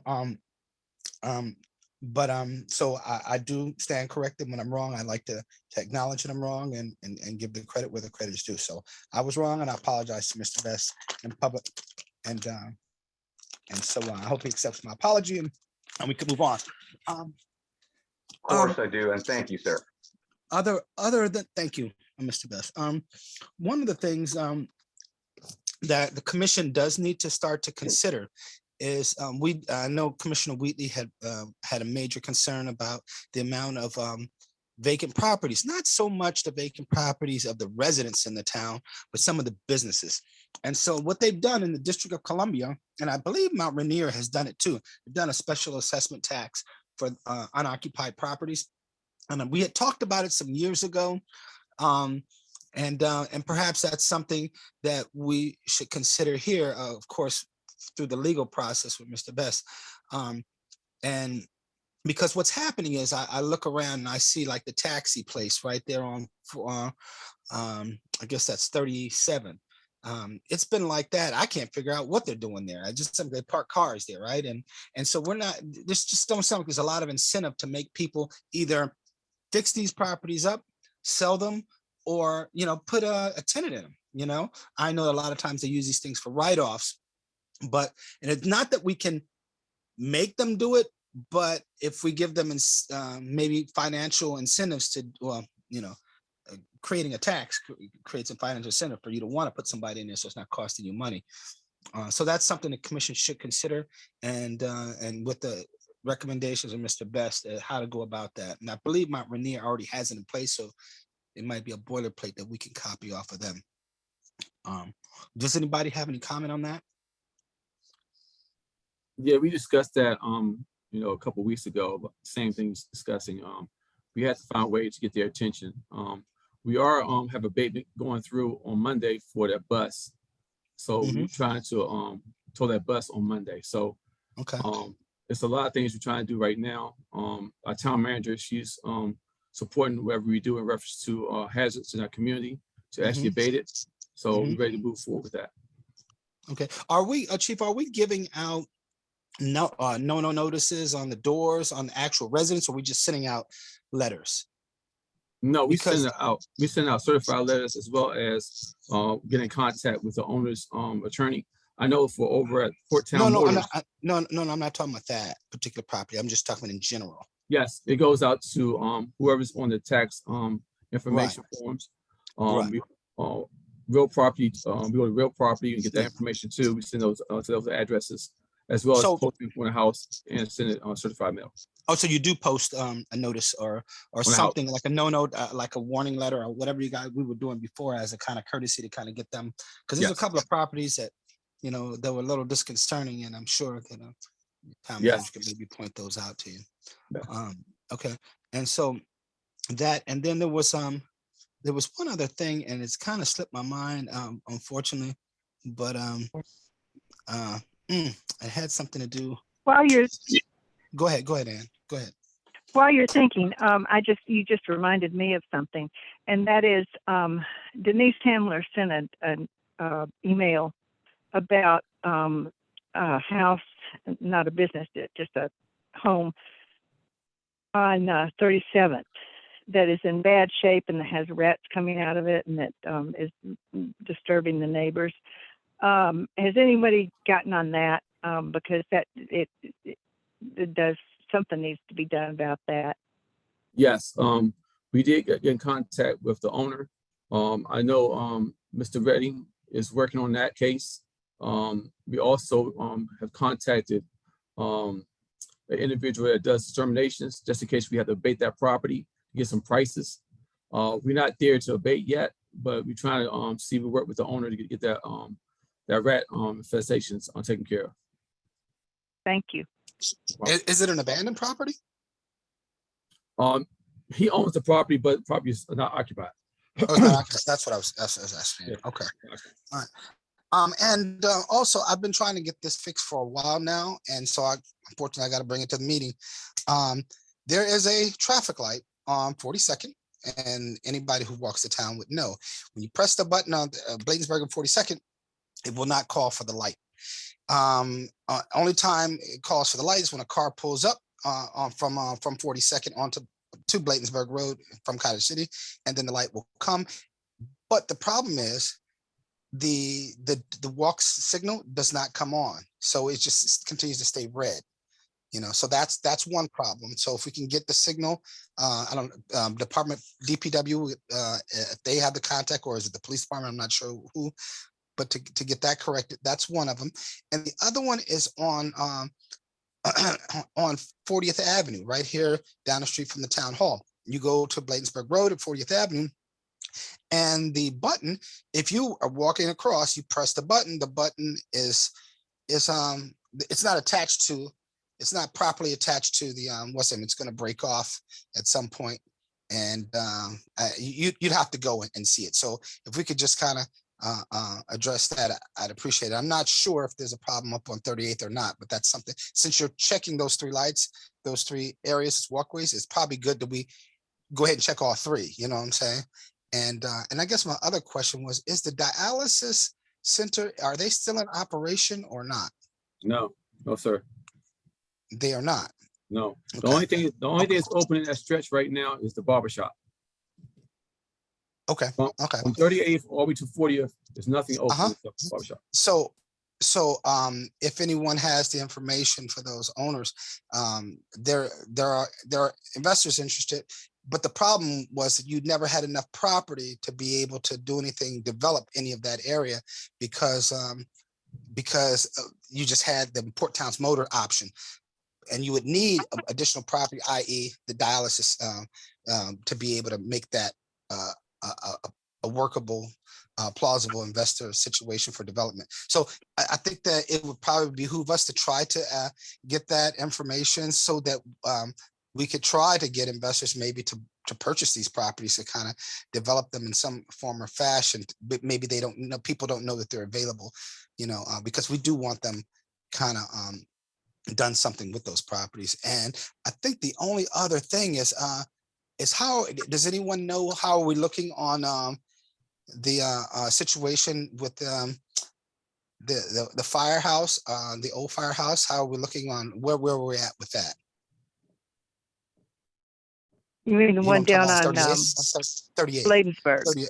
No. That's private. I'm talking about the 38th that belongs to the town. Remember, we're supposed to, the engineering situation, and is there any update on that? Yeah. I did send you all the scope of work from the architect, and he will work with the engineer. He's waiting for us to process his retainer payment, and he and I are supposed to have a meeting next week. Okay. All right. Well, thank you. And I think that's all I had.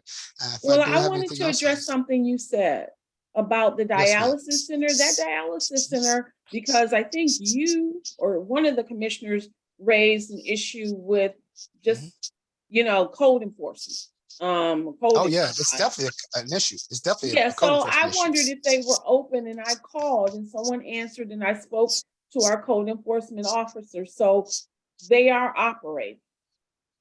They are operating. Yes, someone answered the phone. So it could be that they transfer the number, but that could be a transfer of number. Yeah. Not necessarily at that particular location. Still. Right. So they wouldn't necessarily leave their phone number, because that's an operational number in which they're going to carry from location to location. So we should ascertain and definitely get with the owners to get that, because if they're open, we need to knock on the door and get them to cut the grass. Right. And I did raise that with CJ. Yeah, I did raise that with CJ. Dialysis I will follow up. Dialysis center is open. I gave them a letter, the donation letter that I gave all the businesses. I went inside and actually gave them one. They are open. They are open. Okay. All right.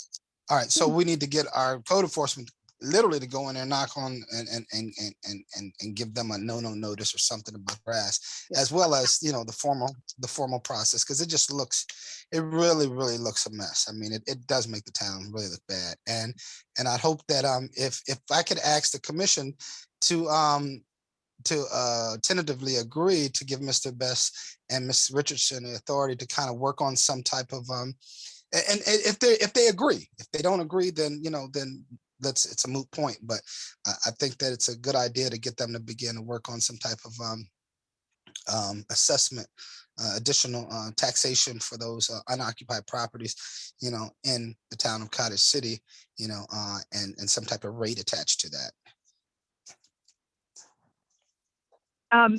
The Proctor family also put a comment in the chat. Do we have any programs to attract business? It sounds like some of the stuff you were talking about, Commissioner Givens, relates to that same subject. You know, I don't know exactly how you want to go about that, but I know we've talked a long time, from time to time, about Bladensburg Road and how we could get some better businesses in there. So if anyone does have any ideas or know anything about how we would go about doing that, I think that is a good idea. Okay. It's just advice. And I can appreciate the Proctor's comment, and unfortunately we don't have a business development arm in Cottage City. But the problem is, here's the major problem: is businesses, some people, they attain masses of property in order to be able to allow them to raise and stuff like that, and not really care for the property as they should, right? And not really caring about even putting a tenant in there because they're maybe using it as some type of tax write-offs and so on and so forth. But at the same time, that devalues the community when they do that. You know, there's a great property that's right there on 42nd and Bladensburg Road. They've remodeled it. They haven't been able to get people in there for whatever reason. And I'm not sure what that problem is, but but that property is not the property that I'm discussing of issue. It's those properties. Of course, it may incentivize them to put someone in there if we did create this taxation, you know, but it's definitely those properties, i.e. Port Towns Motors, and others that the taxi thing down there, they just continue to make the town look a mess, especially when they're unkept. People are residing in those, using those businesses, they're more apt to keep them up. But when the person's sitting over in, you know, North Carolina somewhere, you know, they don't really know, you know what I'm saying? They're not there on a daily basis. They don't really take care of the property. So I think that's what the commission needs to don't stay silent. I'd like to hear from each commissioner. Say it. Say what you feel. If you feel that you leave it alone, then fine, that's fine. But at least we get it out there. But if it's something that we can all agree on, let's get them to start working on this so that we can, you know, light some fires on, you know, under people to get them to help us, you know, give the town of Cottage City a better face. So I'd like to hear from each of the commissioners in regards to that situation. Commissioner Young, you can start. You, Commissioner One. I'm sorry, could you be more specific on what you would like to hear from us? Kevin, can you help me out? I think you know what I'm talking about and what I'm trying to propose, Mr. Best.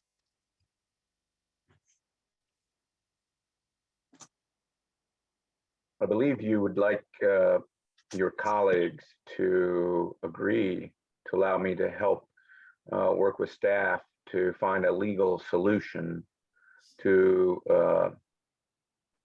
property that's run down or not being properly cared for, is vacant, or properties that are vacant and maybe there's some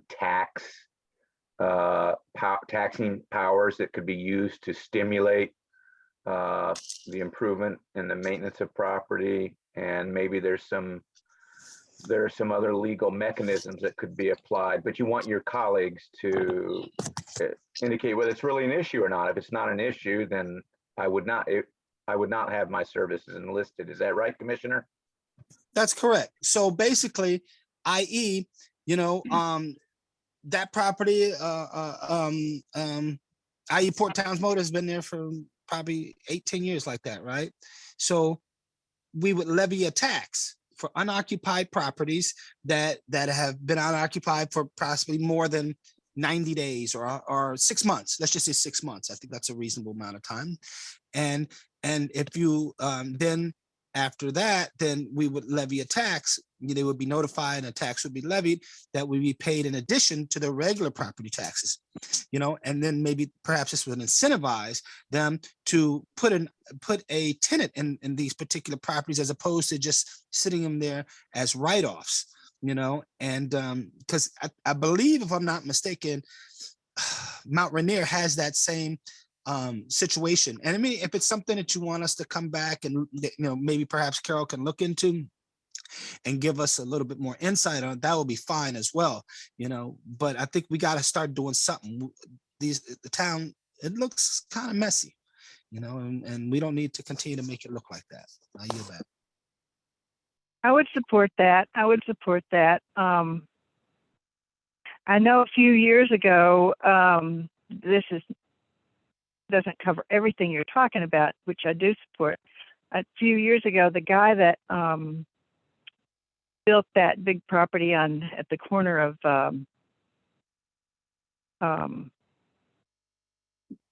38th and Highway 1, the yellow squares, I can't remember what it's called. Anyway, he was interested in buying some property over here. What he wanted to buy included the old police station up there on Bladensburg Road. And when that was not available, he lost interest. But if there were a large area, a large space available, you might get someone like him more interested. But yeah, anything that can be looked into, I would support, definitely.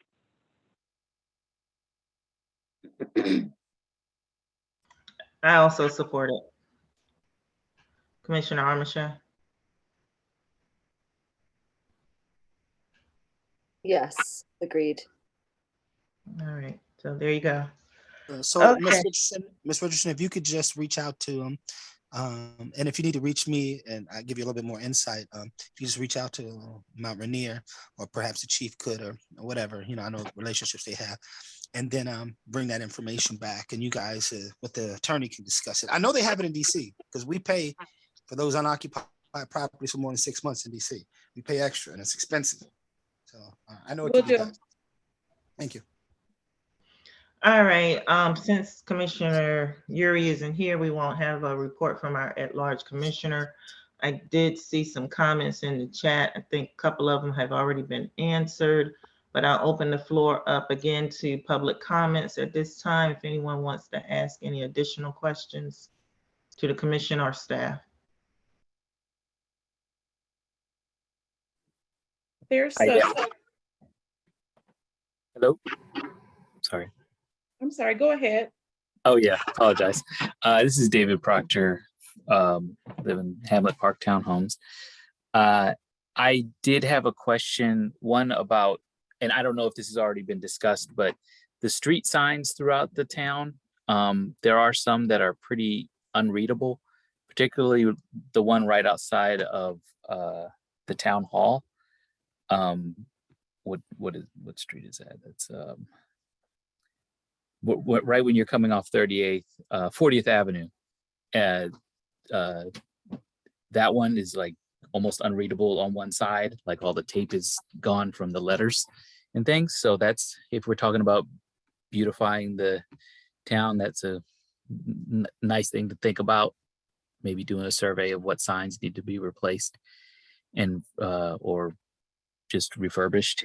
And then my other thing was the EV charger. I have called the place because there's a number on the side, because one of the chargers intermittently decides when it wants to work and not work. But I think charger number 1, the one that's closest to the town hall, I think that needs to be looked at again. So I don't know how that's done, but you know, a lot of people are using those chargers. And I think if both of them were available, there wouldn't be such an issue. But like there's at least 3 other EVs and we all kind of, we don't fight, but like we all like race to get to it first. And whoever gets to it kind of gets it for when everybody gets back from work. So if there were 2, it would be a lot better. So that was it. Thank you, Mr. Proctor. In regards to the street signs, you are so right about that. We have mentioned that to staff a couple of times, probably more than a couple of times. We've heard from other residents that some of the street signs are not readable, they're not legible. And I don't know what the holdup is in getting them ordered. I don't know if there's a delay in materials, but I know we have brought it up to staff. So maybe Public Works can answer that one because it's been brought up before. We're working on changing all the signs. There was a few that we did change, but every year you go and change signs and it's like we're putting a Band-Aid on it. We really just need to change all of the signs because as the weather comes, they get worse and worse. So yeah, we are working on changing those signs. All right, thank you. I do have a question. I don't know if anyone is aware of this. I heard something about our kids were being, the elementary children were being transferred to Mount Rainier Elementary. Has anybody else heard that? Yes. This is David Proctor again. I've heard that. There's a website you can go to see that, their plans and everything. I'll try to find that again and send it to you. Okay, because maybe we need to put something in the newsletter to let families know. I don't know how many people are aware.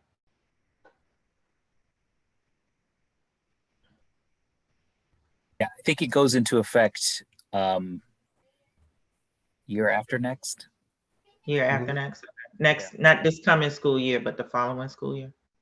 Yeah, because we were looking into it for our son because he's trying to figure out where he was going to be going. Right. And I think we determined that at the first year, and it's actually going to change where they go to middle school as well. Oh, really? Okay, so I didn't hear about middle. Do you I know what was school? gonna ask that. Do you know what the middle school is getting? Yeah. Yeah, Hyattsville Middle School. Oh. Yeah. Oh. Pretty sure. Yeah. Don't take my word for it on the middle school part, but yeah, I definitely did look into the elementary school part, and I actually had heard that from Josh Durant. He was the one that told me about it like a year ago or something like that, and then I looked into it. So I can I'll look for the link. Thank you, because I was talking to Pamela Boozer on this on the school board, and she had mentioned it to me last year back in probably like November, December. I think it was November she mentioned it. And I was like, well, I haven't seen anything come out about it. So I'm glad you said there's a website where we can go and look it up. So will that affect the bus stop, or will the bus stops remain in the same location? I guess they'll be the same, it's just the schools will change. I don't know. I didn't look that deep, but I did find some interesting like history about Cottage City and just redlining, and I know that's happened all over the town, and why the kids get bused all the way up to Rogers Heights, and there used to be a school and all that in Cottage City. It's really interesting. So Right, yeah. All righty. Are there any other public comments? Mr. Kopecki? Is he still with us? No comments, thank you. All right, thank you. And so let me just answer one question that was in the chat from Mr. Proctor. What happened is years ago, I forget how many years ago, Kelmer Manor used to have the same amount of houses on both, like Cottage City does. Used to mirror the exact same thing. And what happened was they had decided to take a couple of blocks out those houses and leveled those houses with an agreement to put up these businesses.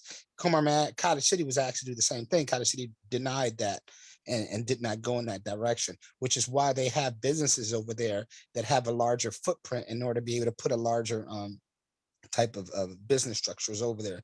So that's why it's like that. And this happened years way before I moved over here, way before. So I yield back. If you have any Yeah, other things, you can always Yeah, let me just follow up with that, Commissioner. Mhm. It's called urban renewal. It's in your charter. It's an appendix. Colmar has it too. And I spoke with John Barr, the attorney for Colmar, years ago.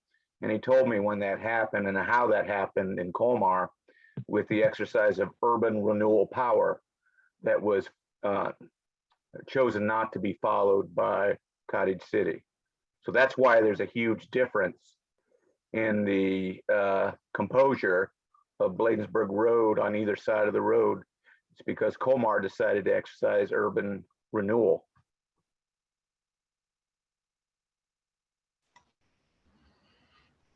Thank you for that information. I tell you, you learn something new every day. All righty. If there is nothing else tonight to discuss, it is 9:41. I feel that we have covered a lot and it's time to adjourn. Is there a motion to adjourn? You So guys moved. want to stay here? Make a motion to adjourn. Thank you, Commissioner Givens. Is there a second? I second. I second. You got two seconds. Armache beat you that time, Commissioner Young. Okay. All in favor, please say aye. Givens, aye. Young eye. Young eye. O'Shea, aye. Wheatley, aye. We are adjourned, everyone. Thank you and have a good night. Have a good month. Bye-bye. Your service, Bye. everyone. Thank you.